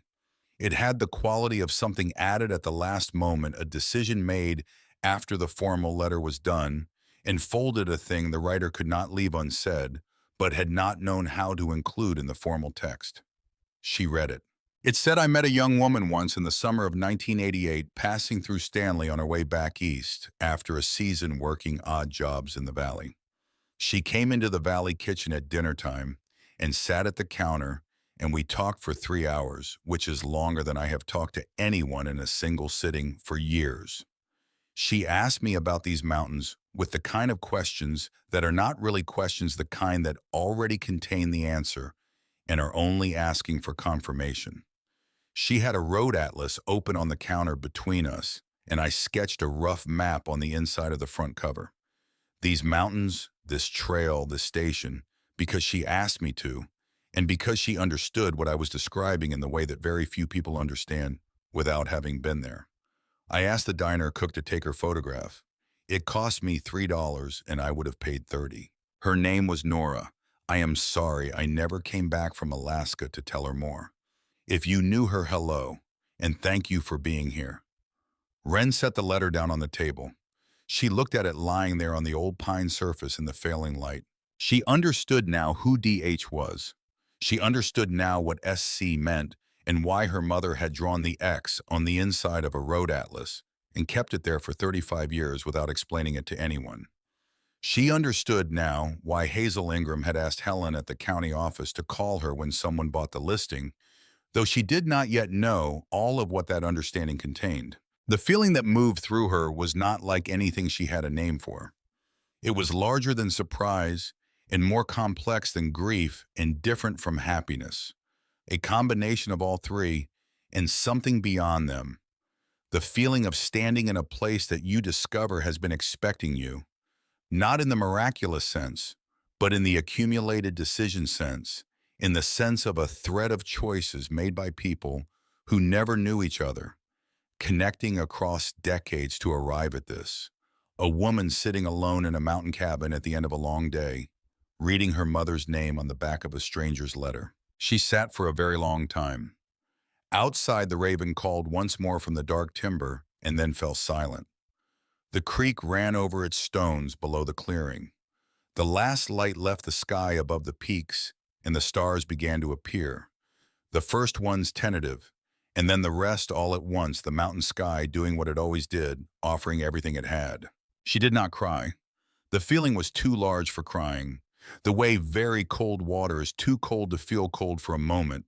The nerve endings overwhelm before they can process what they are receiving. She built a fire in the stone fireplace from wood she found in the woodshed behind the cabin dry lodge pole that had been cut and stacked by Dale Hargrove over 50 years ago, and that burned clean and hot and with the particular smell of well-seasoned wood, and she cooked her dinner on the wood cook stove and ate at the heavy table and went to bed in her sleeping bag on the cot frame under the rafters and lay in the dark listening to the fire settle in the fireplace and the creek making its sound below the clearing. She did not sleep for a long time.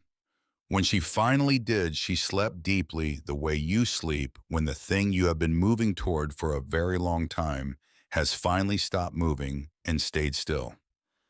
The first weeks at the station were the work of learning what the place needed and what she needed to give it. She scrubbed the floors on her hands and knees with creek water and a brush she had carried in her pack, the water going gray with decades of dust and having to be changed 4 times before it ran clear enough to be called clean. She relit the stone fireplace, which required removing a quantity of old creosote from the flue before any fire could be safely built. Work that took most of a day and left her black to the elbows and deeply satisfied. The wood cook stove needed the rust scraped from its surface and the iron seasoned with lard and the firebox checked for cracks, none of which it had, and after a week it was cooking as well as it had in 1971. She found the woodshed behind the cabin half collapsed on one side, the roof over that section gone in some long ago winter, but the interior beneath the intact section still holding several cords of properly seasoned lodgepole that Dale had cut and stacked and that had been sitting in the dark dry and patient and ready for over 50 years. Wood that dry burn without smoke and without effort, the way things work when someone has done the preparation correctly and time has finished what the preparation started. She found the spring behind the turtle-shaped boulder 200 feet north, as the letter had said, and knelt in the wet soil and put her hands in the water that came up cold and clear and tasted of stone, the deep mineral taste of water that has filtered through granite for centuries before emerging at this particular seam in the earth. She drank 2 handfuls and filled her bottles and sat for a moment on the boulder, looking at the surrounding timber, the way it ran up the slope toward the ridge above the specific quality of light coming through the canopy at that hour of the morning. She thought about Roy Fitch while she worked through those early weeks. She thought about him often, particularly during the cabin work, the cleaning and the scrubbing and the fire starting, because everything she was doing to make the cabin safe and livable was work that Roy Fitch, 43 years old from Pocatello, had not done or had not known to do or had not had the supplies to do, and the difference between preparation and its absence in a place this remote and this cold was not the difference between comfort and discomfort, but between surviving and not surviving. She did not know what Roy Fitch had been looking for when he came here. She hoped he had found some portion of it in the weeks or months before the cold arrived. She hoped the place had given him something even at the end. She spent 4 days cataloging the maps, a process she had been wanting to begin since she first looked into the cabinet. She unfolded each one carefully on the table, assessing the paper for brittleness and the folds for cracking, checking the condition of the printing and the handwritten annotations, refolding each one along its original creases before returning it to its position on the shelf. 6 of the maps were extraordinary. 2 original USGS topographic surveys from the 1930s in near-perfect condition, the paper still supple. 3 fire response maps from the 1940s with detailed handwritten annotations that appeared to represent original field observations.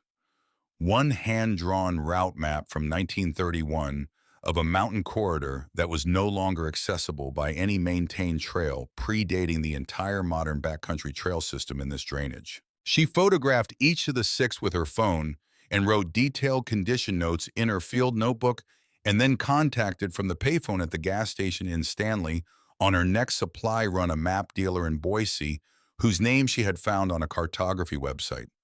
She described the 6 maps, described their condition, described the annotations. The dealer was quiet for a moment and then said he would need photographs. She emailed them from the library computer in Stanley the following Tuesday. He called back that afternoon. He said the 6 maps were worth, in his estimation, between $9,000 and $13,000 to the right collectors, and that he knew the right collectors. He said his commission was 20%. She said that was acceptable. The money would take several weeks to process, which she understood. Patience was a resource she had been building for years. She began the supply runs that would become the rhythm of her life at the station for the first year. 14 miles out, 14 miles back, every 2 to 3 weeks, carrying everything she needed in a pack that left her shoulders aching by the end of the second day. And that taught her over multiple iterations exactly what she actually needed and what she could leave behind. She carried in fewer things each trip as she learned the difference between necessity and comfort, which was one of the specific lessons the mountains had always been willing to teach if you were willing to let them. Ian Stanley Hazel Ingram began making her the same meal every visit, a burger with fried potatoes and a milkshake in the flavor Wren had ordered the first time and never had to specify again. Hazel saved the local newspaper for her folded and set under the counter, 3 or 4 copies accumulating between visits. She did not make these accommodations obviously or sentimentally. She made them the way she made everything in the diner as a matter of practical efficiency, identifying what was needed and providing it without requiring acknowledgement. She was 2 months into the life at the station, the cabin habitable, and the rhythm of the supply runs established, and the first check from the map dealer received and cashed in Stanley when the certified letter arrived at Hazel's address. Hazel handed it to her without comment on a Wednesday in late June. Wren carried it to a booth in the back of the diner and sat down with it and opened it with her coffee still hot. Why would someone offer money for a condemned building that isn't worth anything? She had been sitting with that question since the morning in April when Grady Vickers walked into the county assessor's office. Not anxiously, not with the turning of a mind that has found a problem it cannot release, but with the focused attention she brought to terrain that did not make immediate sense on the surface. Terrain that looked confusing at first glance was often terrain that was concealing something. A false ridge, an unexpected drainage, a feature that was not visible from outside, but that organized everything once you understood it was there. Grady Vickers and the organization he represented had decided that a condemned station 14 miles from the nearest road was worth fighting over. That was a fact. And facts had reasons behind them, even when the reasons were not immediately visible. The certified letter was from an attorney in Boise representing Ridgeline Land Partners, LLC, with Grady Vickers listed as the authorized representative. The letter stated that a review of the county records pertaining to the parcel had identified a procedural defect in the original listing, specifically in the way the inholding deed from the 1920s had been classified in the county records system. This defect, the letter argued, rendered the subsequent transfer potentially voidable under Idaho property law.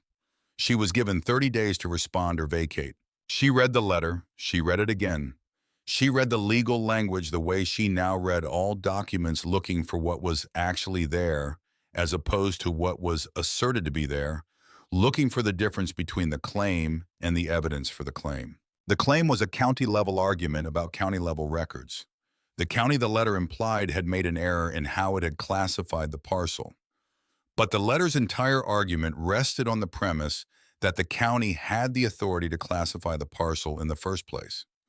If that premise was wrong, if the county's authority over this parcel was itself questionable, then the letter's argument was built on a foundation it could not support. She did not know yet whether the premise was wrong, but she was beginning to understand why it might be.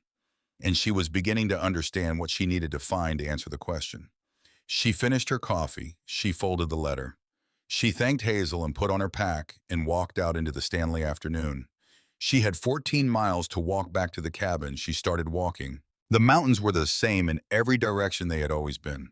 The late afternoon light was working on the granite faces above the valley and the aspens along the creek below. The road were in their full summer green, and the air coming off the high country smelled of pine and cold water, and the mineral sharpness of high elevation on a warm day. She walked and she thought, and she arrived at the trailhead as the sun was setting, and camped there, and set out again in the morning, and reached the cabin by early afternoon. She put the letter on the table. She looked at the cabinet.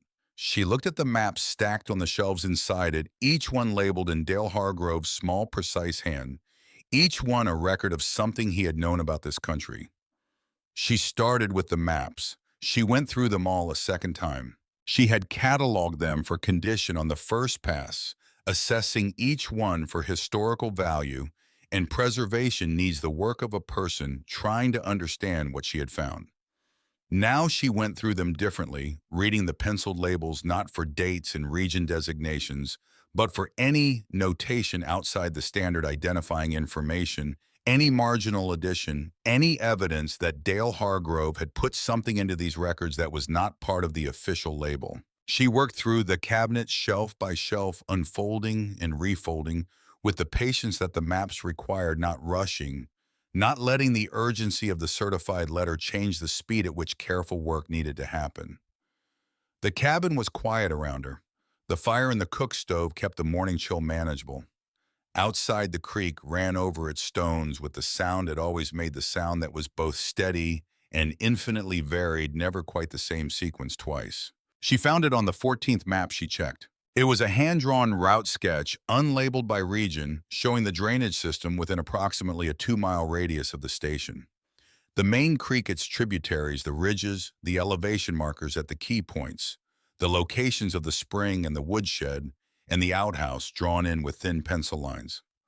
A map of the immediate vicinity drawn from direct knowledge rather than survey data, the kind of map you draw when you have walked every foot of the terrain and want to record what you know for whoever comes next. On the bottom margin of this map, below all the route lines and the elevation notations, in the same small precise handwriting as the labels, Turtle Rock Northwest Face, 18 inches.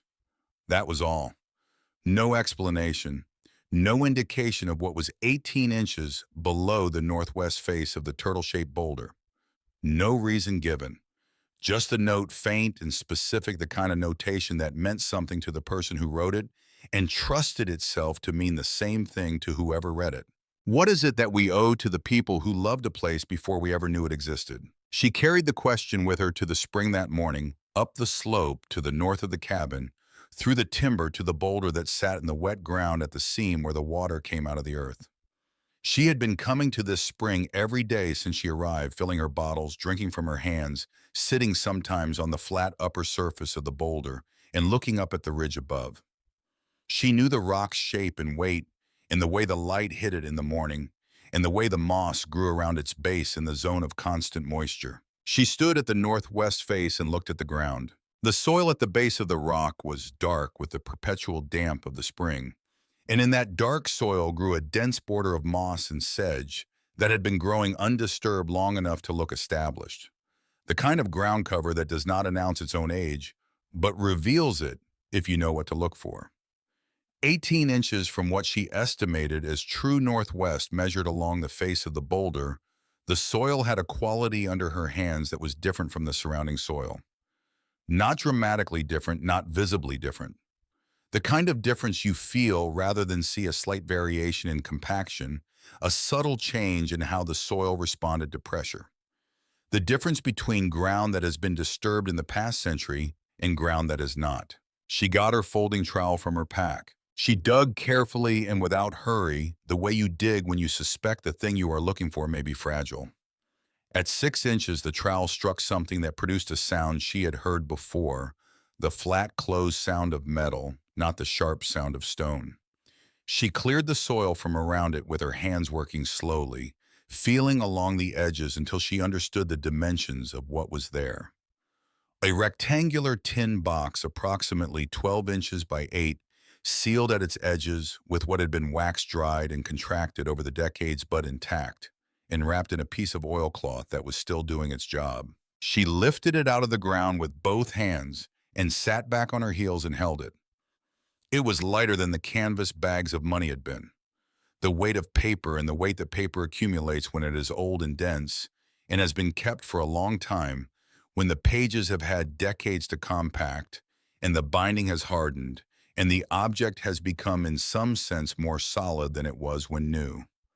She carried it back to the cabin and set it on the table. The oilcloth came off in sections, dry at the edges and crumbling slightly where it had been folded for 52 years, but still coherent enough to do its job.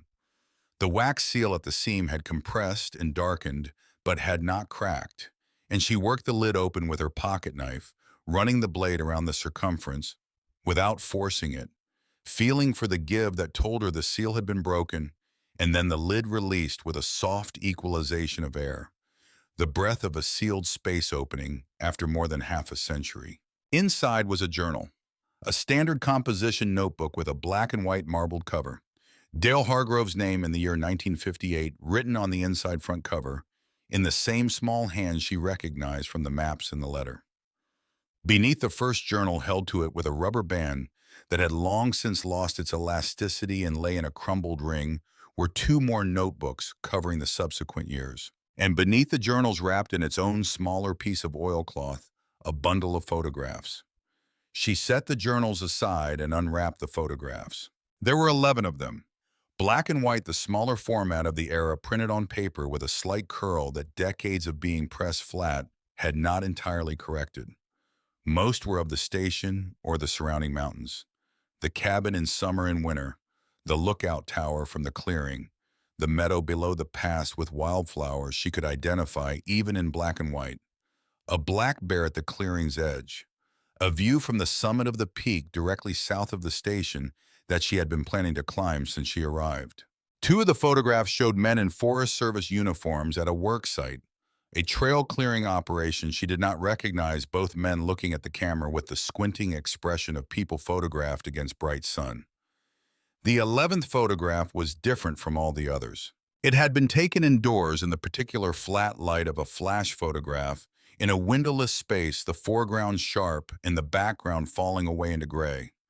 It showed a young woman sitting at a diner counter turned slightly toward the camera, in the way of someone who has been caught mid-sentence, who has been in the middle of saying something and has looked up at the lens a half second before they expected to be captured, so that the expression on their face is the expression they had a moment before they knew they were being photographed, rather than the expression they would have arranged for a portrait. She was smiling.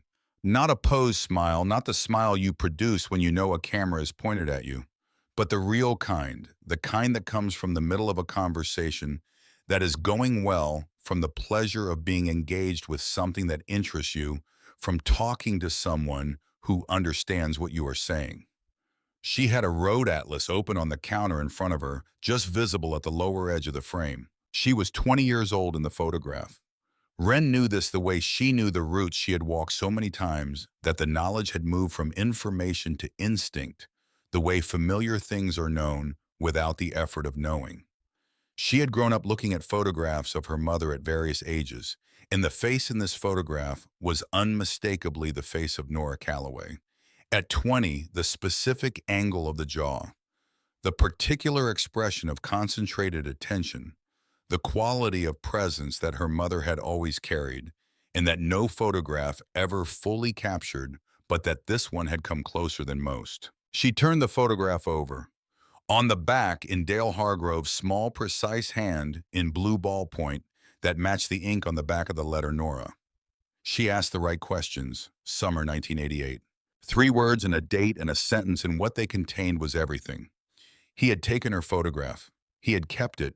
He had written her name on the back in the careful hand of a man who understood that the things you write down are the things you intend to remember, and the things you do not write down are the things you are willing to lose, and he had not been willing to lose her name.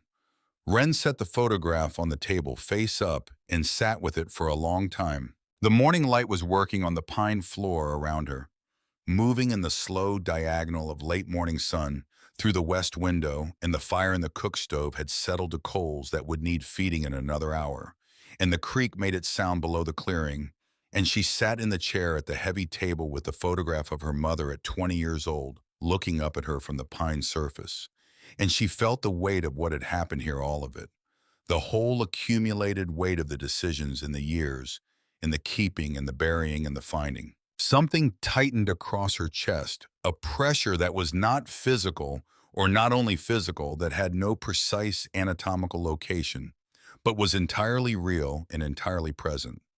She pressed her palm flat against the table surface and held it there, feeling the cold smoothness of pine that had been here for nearly a century, and she breathed in through her nose and out through her mouth and let the pressure be there without asking it to be something else. She picked up the first journal and began to read. Dale Hargrove wrote the way certain men write when they are writing for themselves and no one else, with the specificity and the honesty that privacy makes possible, and that an audience, even an imagined one, tends to sand away.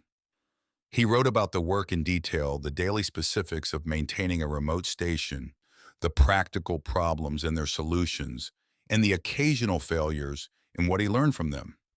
He wrote about the mountains with a knowledge of someone who had spent years learning them, not as scenery, but as environment, the way the weather moved through the drainages, and the way the animals used the terrain, and the way the snow behaved differently on slopes of different aspect and elevation. He wrote about the interior things too, the things that accumulate in a person who lives alone in a remote place, and that have nowhere to go except inward or onto paper. He wrote about what it meant to be responsible for a piece of country, not in the bureaucratic sense, but in the genuine sense, the sense of caring what happened to it. He wrote about the fires he had watched from the lookout tower, and the ones he had helped suppress, and the ones that had run past anything human effort could contain. And he wrote about understanding over years that fire was not the enemy of the forest, but a part of it, and that the best he could do was manage the interface between the burning and the places where people lived, and that this was enough, that managing the interface was the work. In the summer of 1959, he wrote about Ruth Aldean. She had come to Stanley for seasonal work, and he had met her at the same diner where years later he would meet Nora, and they had spent several weeks in each other's company in the way that is possible in small mountain communities, where the same people cross paths repeatedly without planning it. She was intelligent and kind and had no particular pull toward the mountains or the isolation that the mountains required, which he understood and did not resent. She went back to Portland in the fall, and he went back to the station, and the winter came, and they did not write. In the late spring of 1961, he wrote, "I have heard through the particular grapevine of a small town that Ruth had a daughter last autumn. I have been sitting with this information for 3 weeks, and I have decided that the decision of whether I have any place in this child's life belongs to Ruth, not to me. If she had wanted me to know, she would have found a way to tell me. She is not the kind of person who fails to do things she intends to do. Her silence is its own communication, and I will respect it. Then I hope she has her mother's steadiness. Her name is Loretta." Wren wrote the name in her field notebook with the date of the journal entry. Loretta, born autumn 1960, Mother Ruth Aldean. Last known location, Salmon, Idaho, as of 1961. She read through the rest of the 1961 journal and into 1962 and then into 1963, following the daily record of a man who had made his peace with the life he had chosen and the things that life had cost him, and was getting on with the work. In March of 1963, Dale wrote about a visit from a Forest Service attorney named Chambers, who had come to the station as part of an administrative review of district properties. Chambers had raised a question about the inholding parcel's legal status, specifically about whether the county had any authority over it for property tax purposes, given that the parcel had been granted to its original private holder under a provision of the Federal Land Grant Act of 1921, rather than through the standard county-administered homestead process. The 1921 Federal Land Grant Act, Chambers explained, had been a specific piece of federal legislation that created a distinct category of property grant that carried federal rather than county jurisdiction in certain situations. Chambers' conclusion, as Dale recorded it, was that the county's classification of the parcel as a standard taxable inholding was based on a misreading of the original grant documentation, and that any county tax claims against the parcel were of questionable legal validity. He had noted this in the administrative file and recommended that the county be notified of the issue, but he had also noted that the practical effect of raising the issue would likely be a years-long jurisdictional dispute that would complicate the station's operations without materially improving them, and had left the decision of whether to pursue it to the district ranger's judgment. Dale's judgment, as he recorded it, I have noted the conversation and Chambers' conclusion for the record. I have decided not to raise the issue with the county at this time, as the station's operations are proceeding without interference, and the dispute would not serve the work. The land grant documentation is in the federal records. If it ever becomes relevant, it will be findable. Wren set the journal down on the table beside the photograph of her mother. She reached for Grady Vickers' certified letter and read it again. She read the part about the procedural defect in the listing, about the in-holding deed, about the county records. She read it with the specific attention of someone who now understood the difference between the county's authority over this parcel and the county's assumption of authority over this parcel. The county had been treating the parcel as a taxable inholding for 100 years, based on a misclassification that predated anyone currently working at the county assessor's office. The misclassification had never been challenged because no one who had owned or occupied the parcel had any reason to challenge it, and the county had no incentive to question its own classification. But the original 1921 federal land grant documentation was in the federal record, and if it said what Dale's attorney had told him it said, then Grady Vickers' entire argument was built on a foundation that could not support it. She could not pursue this alone. She understood property law in the way she understood most things she had not formally studied, which was generally and without the specific technical knowledge that practical application required. She needed someone who had that knowledge. She needed Loretta. She found her through the county records of Lemhi County, which included salmon accessible through a public database that the county library had digitized and made available online. She searched for Ruth Aldean first and found her a birth record from 1938, a marriage record to Henry Webb in 1963, a death record from 2004. Then she searched for Loretta Webb and found a voter registration at a salmon address that had been active through the most recent election cycle, which meant it was current or had been current recently enough to be worth trying. She wrote the letter at the writing desk under the west window by the light of the morning, coming through the old glass with the pen from her pack and a sheet of paper from her field notebook. My name is Wren Calloway. I am 21 years old. I am living at the old Forest Service District Ranger Station in the Salmon Chalice backcountry, which I purchased from Lemhi County in April of this year for $10. I have found in the cabin the personal journal and some personal photographs belonging to a man named Dale Hargrove who served as the district ranger here from 1958 to 1971. From the journal, I believe he was your father.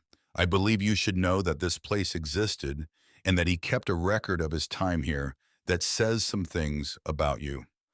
I also have a legal matter I need help understanding. I am sorry to write out of nowhere like this. If you are willing to come, I will explain everything when you arrive. The walk-in is 14 miles, but the south-facing trail over the pass is clear from May through September, and the route is not technical. If you can tell me when you plan to come, I will arrange to meet you at the trailhead. She addressed the envelope to Loretta Webb at the Salmon address and mailed it from the Stanley Post Office on a Tuesday. Loretta Webb arrived on a Saturday in early August, 6 weeks after Wren mailed the letter. Wren heard the vehicle on the forest road well before she could see it, the sound carrying up through the still morning air of the basin, in the particular way that sounds carry at elevation, clean and unobstructed. She was at the spring behind the turtle boulder when she heard it, and she carried her water bottles back to the cabin and set them on the porch and stood at the edge of the clearing and waited. A dark green pickup came down the last stretch of the trail access and stopped at the tree line. The woman who got out was 64 years old, with the deliberate, unhurried way of moving that belongs to people who have been in their bodies long enough to stop being surprised by them. She was wearing trail clothing and a pack that sat on her shoulders with the ease of long familiarity, and she carried a flat leather document case under her arm that looked like the kind of thing that stays with a person through decades of professional life and becomes over that time as much a part of their equipment as any other tool. She looked at the cabin. She looked at the lookout tower. She looked at Wren. She said, I walked the last 6 miles from where I left my truck. The trail in from the road junction is manageable, but the track is overgrown past the second creek. Wren said, I know. I've been meaning to clear it. They looked at each other for a moment. Then Wren said, come inside, I'll make coffee. I'll make bichon. They sat at the heavy table with the coffee between them and the journals and the photographs laid out, and Wren told it all from the beginning. She told it in order: the listing and the $10, and the walk in the cabinet, and the maps and the money and the letter. She told it without editorializing, the way she told things. She wanted someone else to understand accurately the facts in the sequence they had occurred. When she set Dale's letter on the table, she set the photograph of Nora beside it. She placed the photograph face up between them and did not say anything. Loretta looked at it. She reached out and turned it over and read the handwriting on the back, the name and the date and the sentence. She turned it face up again and looked at it for a moment longer than a first look requires the specific duration of a second look, a look that is processing rather than receiving. She said, "My mother told me once, years after I was grown, that she had met my father only once after I was born, passing through Stanley in the mid-'80s on his way back from somewhere. She said he hadn't changed, that he was the same kind of man he had always been, which was to say he was the kind of man who loves a place more than he can love a person, and who knows it about himself and doesn't pretend otherwise." She said he had made her coffee at the diner, and they had talked for a long time, and she had not told him I existed, and he had not asked, and that they had both understood in the way that two honest people can understand something without saying it, that this was how it was going to be. She paused. She was quiet for a moment. Then she said he was the most genuinely honest person she had ever met, that the mountains had done that to him.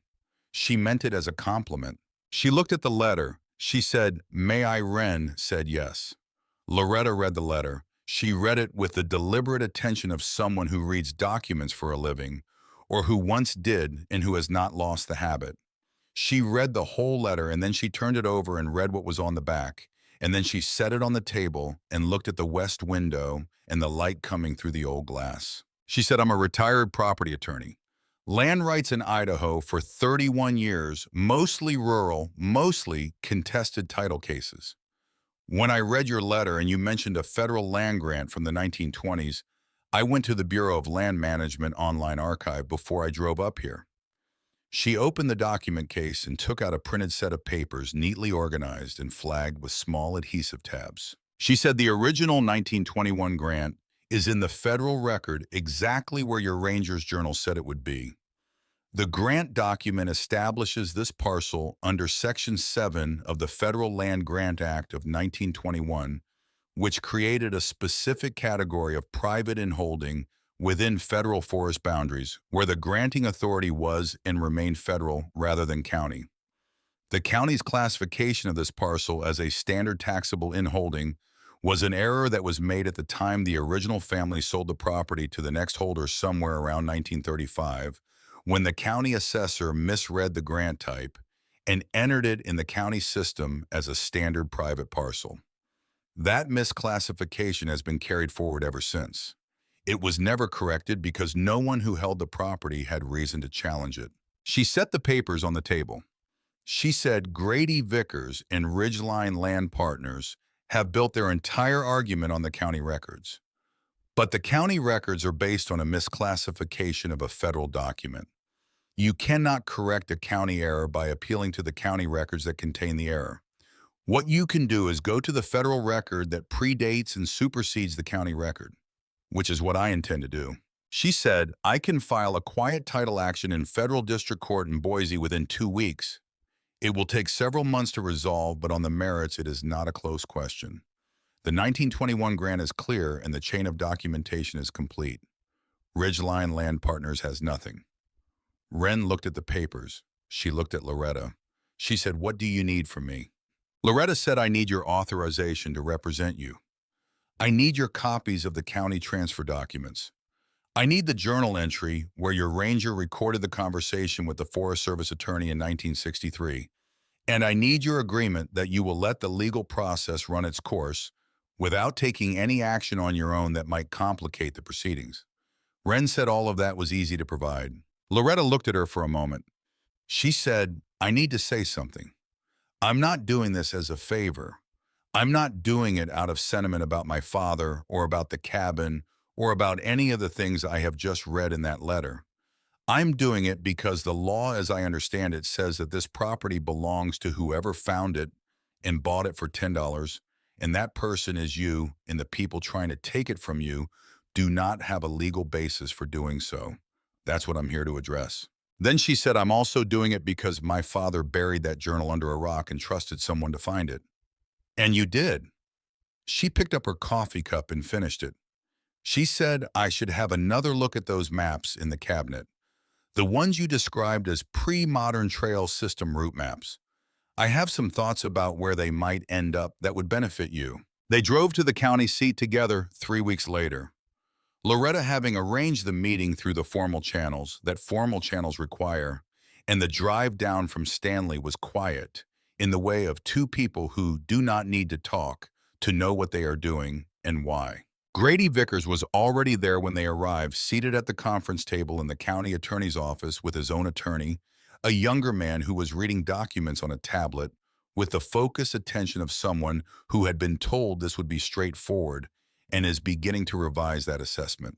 Loretta set her document case on the table and opened it and laid out the materials she had prepared, the original BLM archive print of the 1921 federal grant, the chain of custody documentation from the federal record, the 1963 journal entry in which Dale had recorded the Forest Service attorney's assessment, the county's own records showing the 1935 misclassification, and its subsequent propagation through 60 years of tax records. She walked through it without theatrics, in the direct, clear manner of someone who has been explaining complicated things to people in conference rooms for 30 years and has learned that clarity is the most effective tool available. She explained what the 1921 grant was, what it meant, why it superseded the county records, and why the county had never had the authority to collect taxes on this parcel or to list it for sale. She explained why this meant the $10 transfer was not the operative legal document the federal grant was, and why the $10 transfer was nevertheless valid as a transaction between a party who believed it had authority and a party who acted in good faith and had now perfected her claim through occupation and maintenance. Vickers' attorney asked two questions. They were good questions, the kind that a competent attorney asks when he has assessed a situation and identified the two places where the other side's argument might have a weakness. Loretta answered both of them with the specificity and accuracy of someone who had anticipated the questions and prepared the answers, citing document numbers and filing dates and legal provisions by name without consulting her notes. After the second answer, Vickers' attorney said he would need to consult with his client. Vickers said that won't be necessary. He said it without looking at Wren. He said it in the same controlled tone he had used in the county clerk's office in April, the same voice he used when he had decided something and wanted the deciding to be over. He gathered the documents that were in front of him and put them back in his portfolio with unhurried, deliberate movements. He stood, buttoned his jacket button, and walked to the door of the conference room. At the door, he stopped. He did not turn around. He said, "Your attorney is thorough." Then he opened the door and walked out. His attorney followed a moment later with an expression that belonged somewhere between relief and professional embarrassment. The county attorney, who had been present as a formal witness to the proceedings, looked at Loretta and then at Wren and said, "I'll enter the proceeding in the record. The quiet title action will proceed through federal court on its standard timeline. In my assessment, the county will not contest it." Loretta said, "Thank you, Helen." The county attorney said the previous owner of that property would have been pleased. It was the first indication Wren had that Helen had known about the station for a long time, longer than Wren had owned it. She thought about Hazel Ingram asking the county office to call when someone bought the listing. She thought about Calhoun Ridley knowing how long he had been aware of the station. She thought about the specific quality of patience that comes from caring about something for a long time without knowing when or whether the caring would become relevant. They drove back to Stanley without talking much. Loretta dropped Wren at the trailhead in the late afternoon. Loretta said, "I'll be in touch when the filing is complete. The resolution will probably be early next spring." Wren said, "I know how to wait." Loretta smiled for the first time since Wren had met her, the first time she had let the controlled professional manner relax into something more personal. She said, "I believe you do." She stayed for 3 days. She slept in the loft on the sleeping pad and wool blanket Wren had arranged there, and she woke early each morning and made coffee before Wren was up, and she walked the property in the mornings the way she had walked into it from the trailhead, with the deliberate attention of someone who is learning a place and intends to know it. She went to the spring. She looked at the woodshed. She walked the perimeter of the clearing and stood at the base of the lookout tower and looked up at the cab 60 feet above. On the second morning, she walked east along the creek for half a mile, following a game trail through the timber, and came back with an expression that said she had been paying attention to something that satisfied her. On the second evening, she sat at the table with the journals and read through them quietly, while Wren worked outside repointing the chimney mortar on the north side, where the cracking was worst, mixing cement in the old metal bucket with creek water and pressing it into the joints with a wooden tool she had made for the purpose. She could hear the quiet of the cabin around the soft sounds of her work and knew that Loretta was inside reading her father's words for the first time, and she worked steadily and gave the reading the space it needed.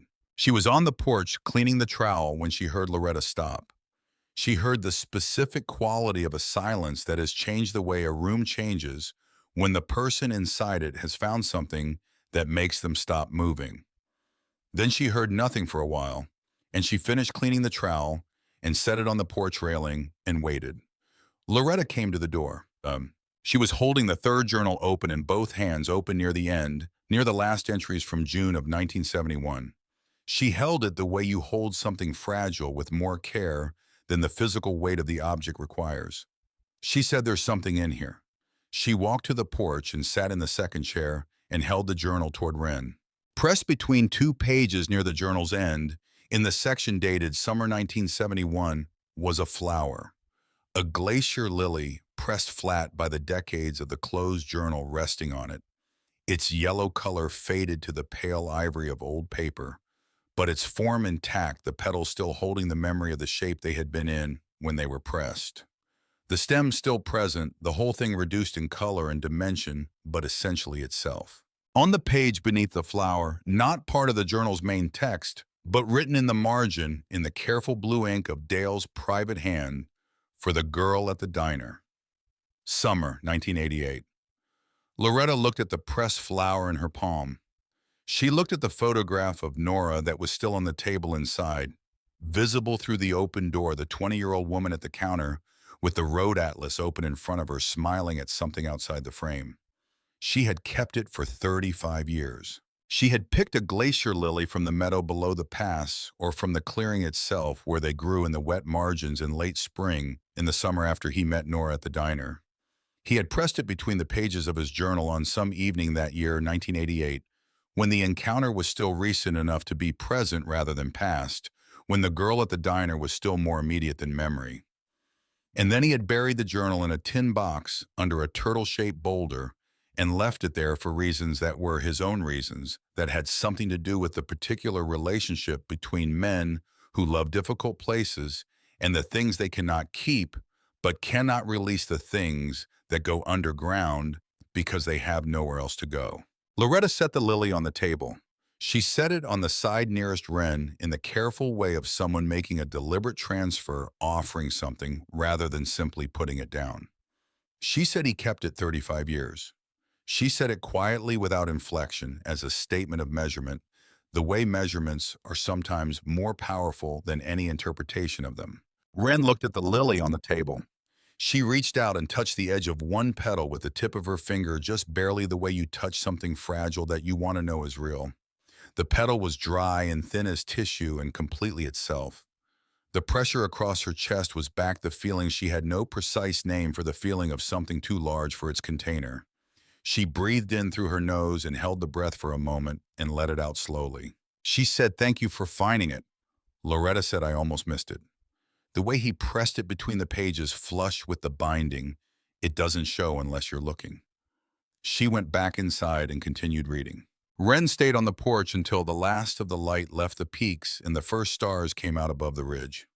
She listened to the creek and she looked at the lookout tower, its outline dark against the darkening sky. The cab at the top of the long ladder, a small square against the stars beginning to appear around it. She had been meaning to climb it since the day she arrived. She went up the next morning while the air was still cold and the light was still at the low angle of early day before Loretta was awake and while the clearing was quiet. The ladder was steep, the rungs weathered to the consistent gray of old wood that has been through many seasons of wet and dry. But the wood was heartwood dense and solid, the kind that lasts when the exterior weathers away, and each rung held her weight with the absolute steadiness of something built for exactly this purpose and built to last. She climbed steadily hand over hand, testing each rung before she trusted it fully, the way she tested everything in the field, not out of excessive caution, but out of the knowledge that caution at the right moment costs nothing, and the lack of it can cost everything. She climbed past the first platform, and the second the clearing falling away below her, the cabin becoming small and the trees around it losing their individuality and becoming a pattern, the creek just visible through the timber as a line of reflected light. Then she was at the cab. The door opened inward on hinges that had stiffened over the decades, but that moved when she applied steady pressure, not sudden force, but the patient insistence of something being asked to work again after a long rest. She stepped inside. The cab was a small enclosed room square with windows on all four sides. The glass was still in all four frames exactly as Calhoun Ridley had told her it was, though it was film with years of dust and weather, the kind of film that reduces clarity without eliminating it entirely, that softens what you see without obscuring it. The floor was wood solid underfoot. In the center of the cab where the firefinder had once stood on its mounting bracket, there was only the bracket itself, empty, the equipment removed when the station was decommissioned. She moved to the center of the cab. She turned slowly, looking through each window in sequence. 80 miles, perhaps more on a clear morning at this elevation with the air still and cold, and the visibility unlimited in every direction. The mountains went on in every direction. She turned ridge behind ridge, the closer ones dark green with timber, and the farther ones blue with distance, and the farthest ones barely distinguishable from the sky, their shapes at the boundary between solid and atmosphere. She could see the valleys between the ridges as dark lines, the rivers within them as occasional glints of reflected light. She could see the snowfields on the north faces of the higher peaks still white, even in August, because they lived in shade that the summer sun never reached. She could see in every direction she turned not a single road, not a single structure, not a single power line or cell tower or cleared field, or any evidence that the world below a certain elevation had organized itself for human convenience. Just wilderness. The world as it had been for 10,000 years before anyone thought to put a building in it.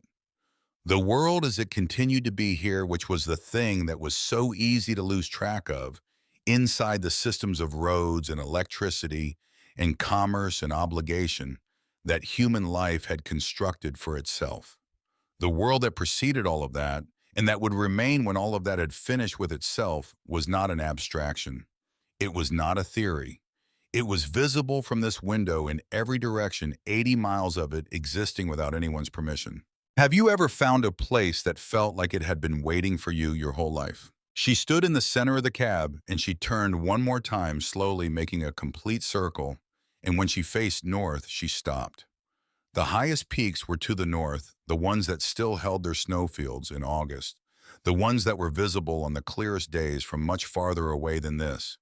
She had been looking at representations of these peaks on topographic maps since she was 7 years old, tracing the contour lines with her finger on the kitchen floor of a ranch house in Spokane, saying to her mother, "Looking for where I'm going to live someday." She was there.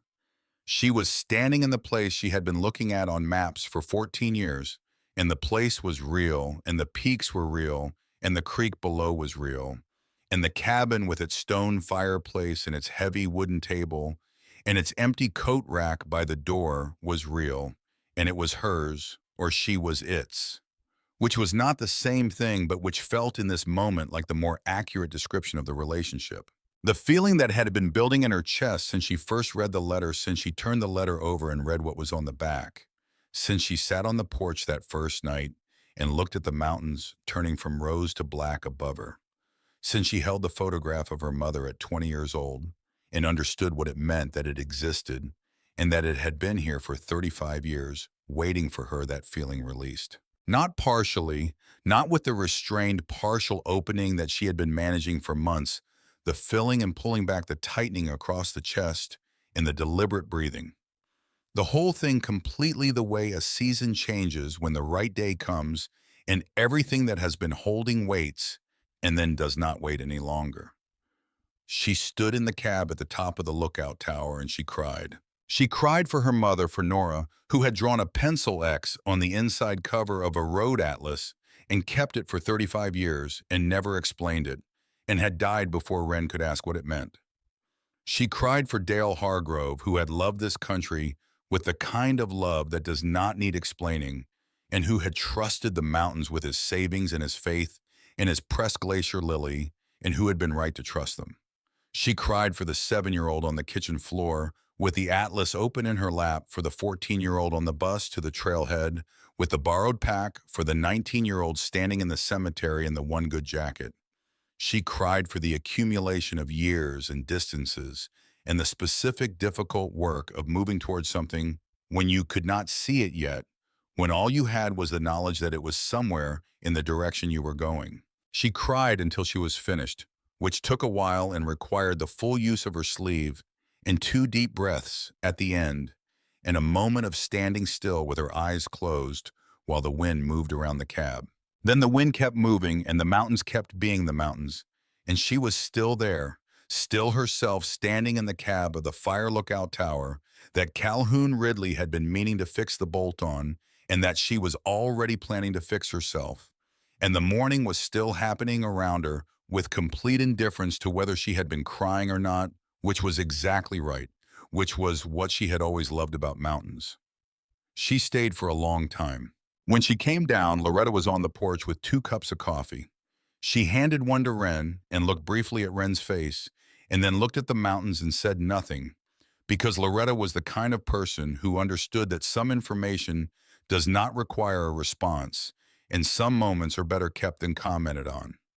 They drank the coffee. The clearing was quiet around them. The creek ran below. After a while, Loretta said, "I'll send word when the federal filing is complete. Court resolution will probably be early spring." Wren said, "I know how to wait." Oh. Loretta said, "The maps I looked at yesterday, the pre-trail system route maps, the 1931 one in particular, there's a university archive in Boise that has been looking for original survey material from that corridor for years.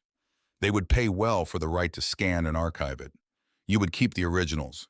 I can make an introduction if you want one." Wren said she wanted one. Loretta said, "My father would have liked you." Wren said, "I think I would have liked him." A pause, the creek, the peaks above the trees, white-tipped even in August. Loretta said, "Take care of this place." She picked up her pack from beside the door and walked across the clearing toward the timber. She did not look back. The forest took her in the way forests take people in completely, and without making a production of it, one moment visible and the next gone, the trees closing behind her, the way they closed behind everything. Wren stood on the porch and listened until she could not hear footsteps anymore. That afternoon, she sat at the writing desk under the west window. The west window that stuck in damp weather and that you had to lift slightly as you pushed. She pulled a clean page from the back of her field notebook and uncapped the pen she had been carrying for over a year. The pen she had used to sign the deed transfer in April, and she sat with it for a while, looking at the light working on the clearing and the timber at its edges and the high peaks visible above the timber's line. Then she began to write. She wrote, "To whoever finds this cabin next." She wrote, "My name is Wren Calloway. I am 21 years old. When I found this place, I was homeless and I had $10 in my pocket, and I spent every cent of it on this station. I have not regretted it for one day." She wrote about the cabinet and the maps and the canvas bags and the money and the leather portfolio. She wrote about the letter inside the portfolio, the one addressed to whoever finds this cabin, and what it said and who had written it, and what she had discovered when she turned that letter over about the connection between the man who had written it and the woman who had raised her. She wrote about the tin box behind the turtle-shaped boulder and what it contained. She wrote about the pressed glacier lily and what was written beneath it on the journal page. She wrote the practical things: the roof and the chimney and the spring, the west window that sticks, the woodshed, the lookout tower, and the bolt on the upper ladder section that needed replacing, which she had replaced 2 weeks ago with a bolt she had carried in from Stanley so that whoever came next would not need to worry about it. The glacier lily meadow below the pass in late May, when the snow has just finished and the ground is still cold, and the flowers come up anyway, because that is what they do, because the season requires them. She wrote, "Trust the mountains. They have been making decisions in this country for a very long time, and the decisions they make are not random and they are not arbitrary, and they have a logic that does not always announce itself immediately, but that reveals itself if you pay attention and if you are willing to be in the place long enough to let the logic work." She wrote, "Take care of this cabin. It will take care of you." She signed it with her name and the date. She folded it into thirds and placed it in the leather portfolio beside Dale Hargrove's letter. The two documents there together in the same case they had been sharing for 52 years, the first and the second. The man who had been the first to love this place in the way that produces evidence, the woman who had come after him and found the evidence and added her own. She carried the tin box back out to the spring. She wrapped the glacier lily in a fresh piece of oilcloth that she had bought in Stanley for this purpose. She placed the lily and the photographs and the journals back inside. She sealed the tin with new wax and wrapped it in new oilcloth and laid it back in the hole behind the turtle-shaped boulder 18 inches from due northwest, exactly where Dale had put it, and covered it over with the soil she had removed and pressed the soil down firmly and laid the moss back over the disturbed ground as carefully as she could. Then she walked back to the cabin. The afternoon light was at the angle that turned the log walls copper, that specific and temporary light of the Mountain West in autumn, when the sun is low enough to work on the vertical surfaces at full strength. The aspens at the edge of the clearing had begun their turn, the leaf edges going pale yellow, the harbinger color that comes 2 weeks before the gold. The creek below made its sound. Above the ridge, the first thin cloud of the evening was building off the western peaks. That is the truth about the places that pull at us. They are not accidents. They are not the result of random forces operating without direction.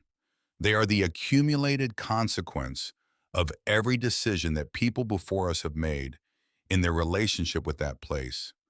Decisions to love it, to protect it, to document it, to trust it, to leave it standing for someone they would never know. A place that has been loved does not stop holding that love when the people who felt it are gone. It holds the love the way old wood holds the warmth of a fire, long after the fire has gone out in its grain, in its substance, in what it has become from having been heated by something that mattered. The salmon chalice sedation had been waiting in the particular and unhurried way that things wait when time is not a constraint through 52 empty years.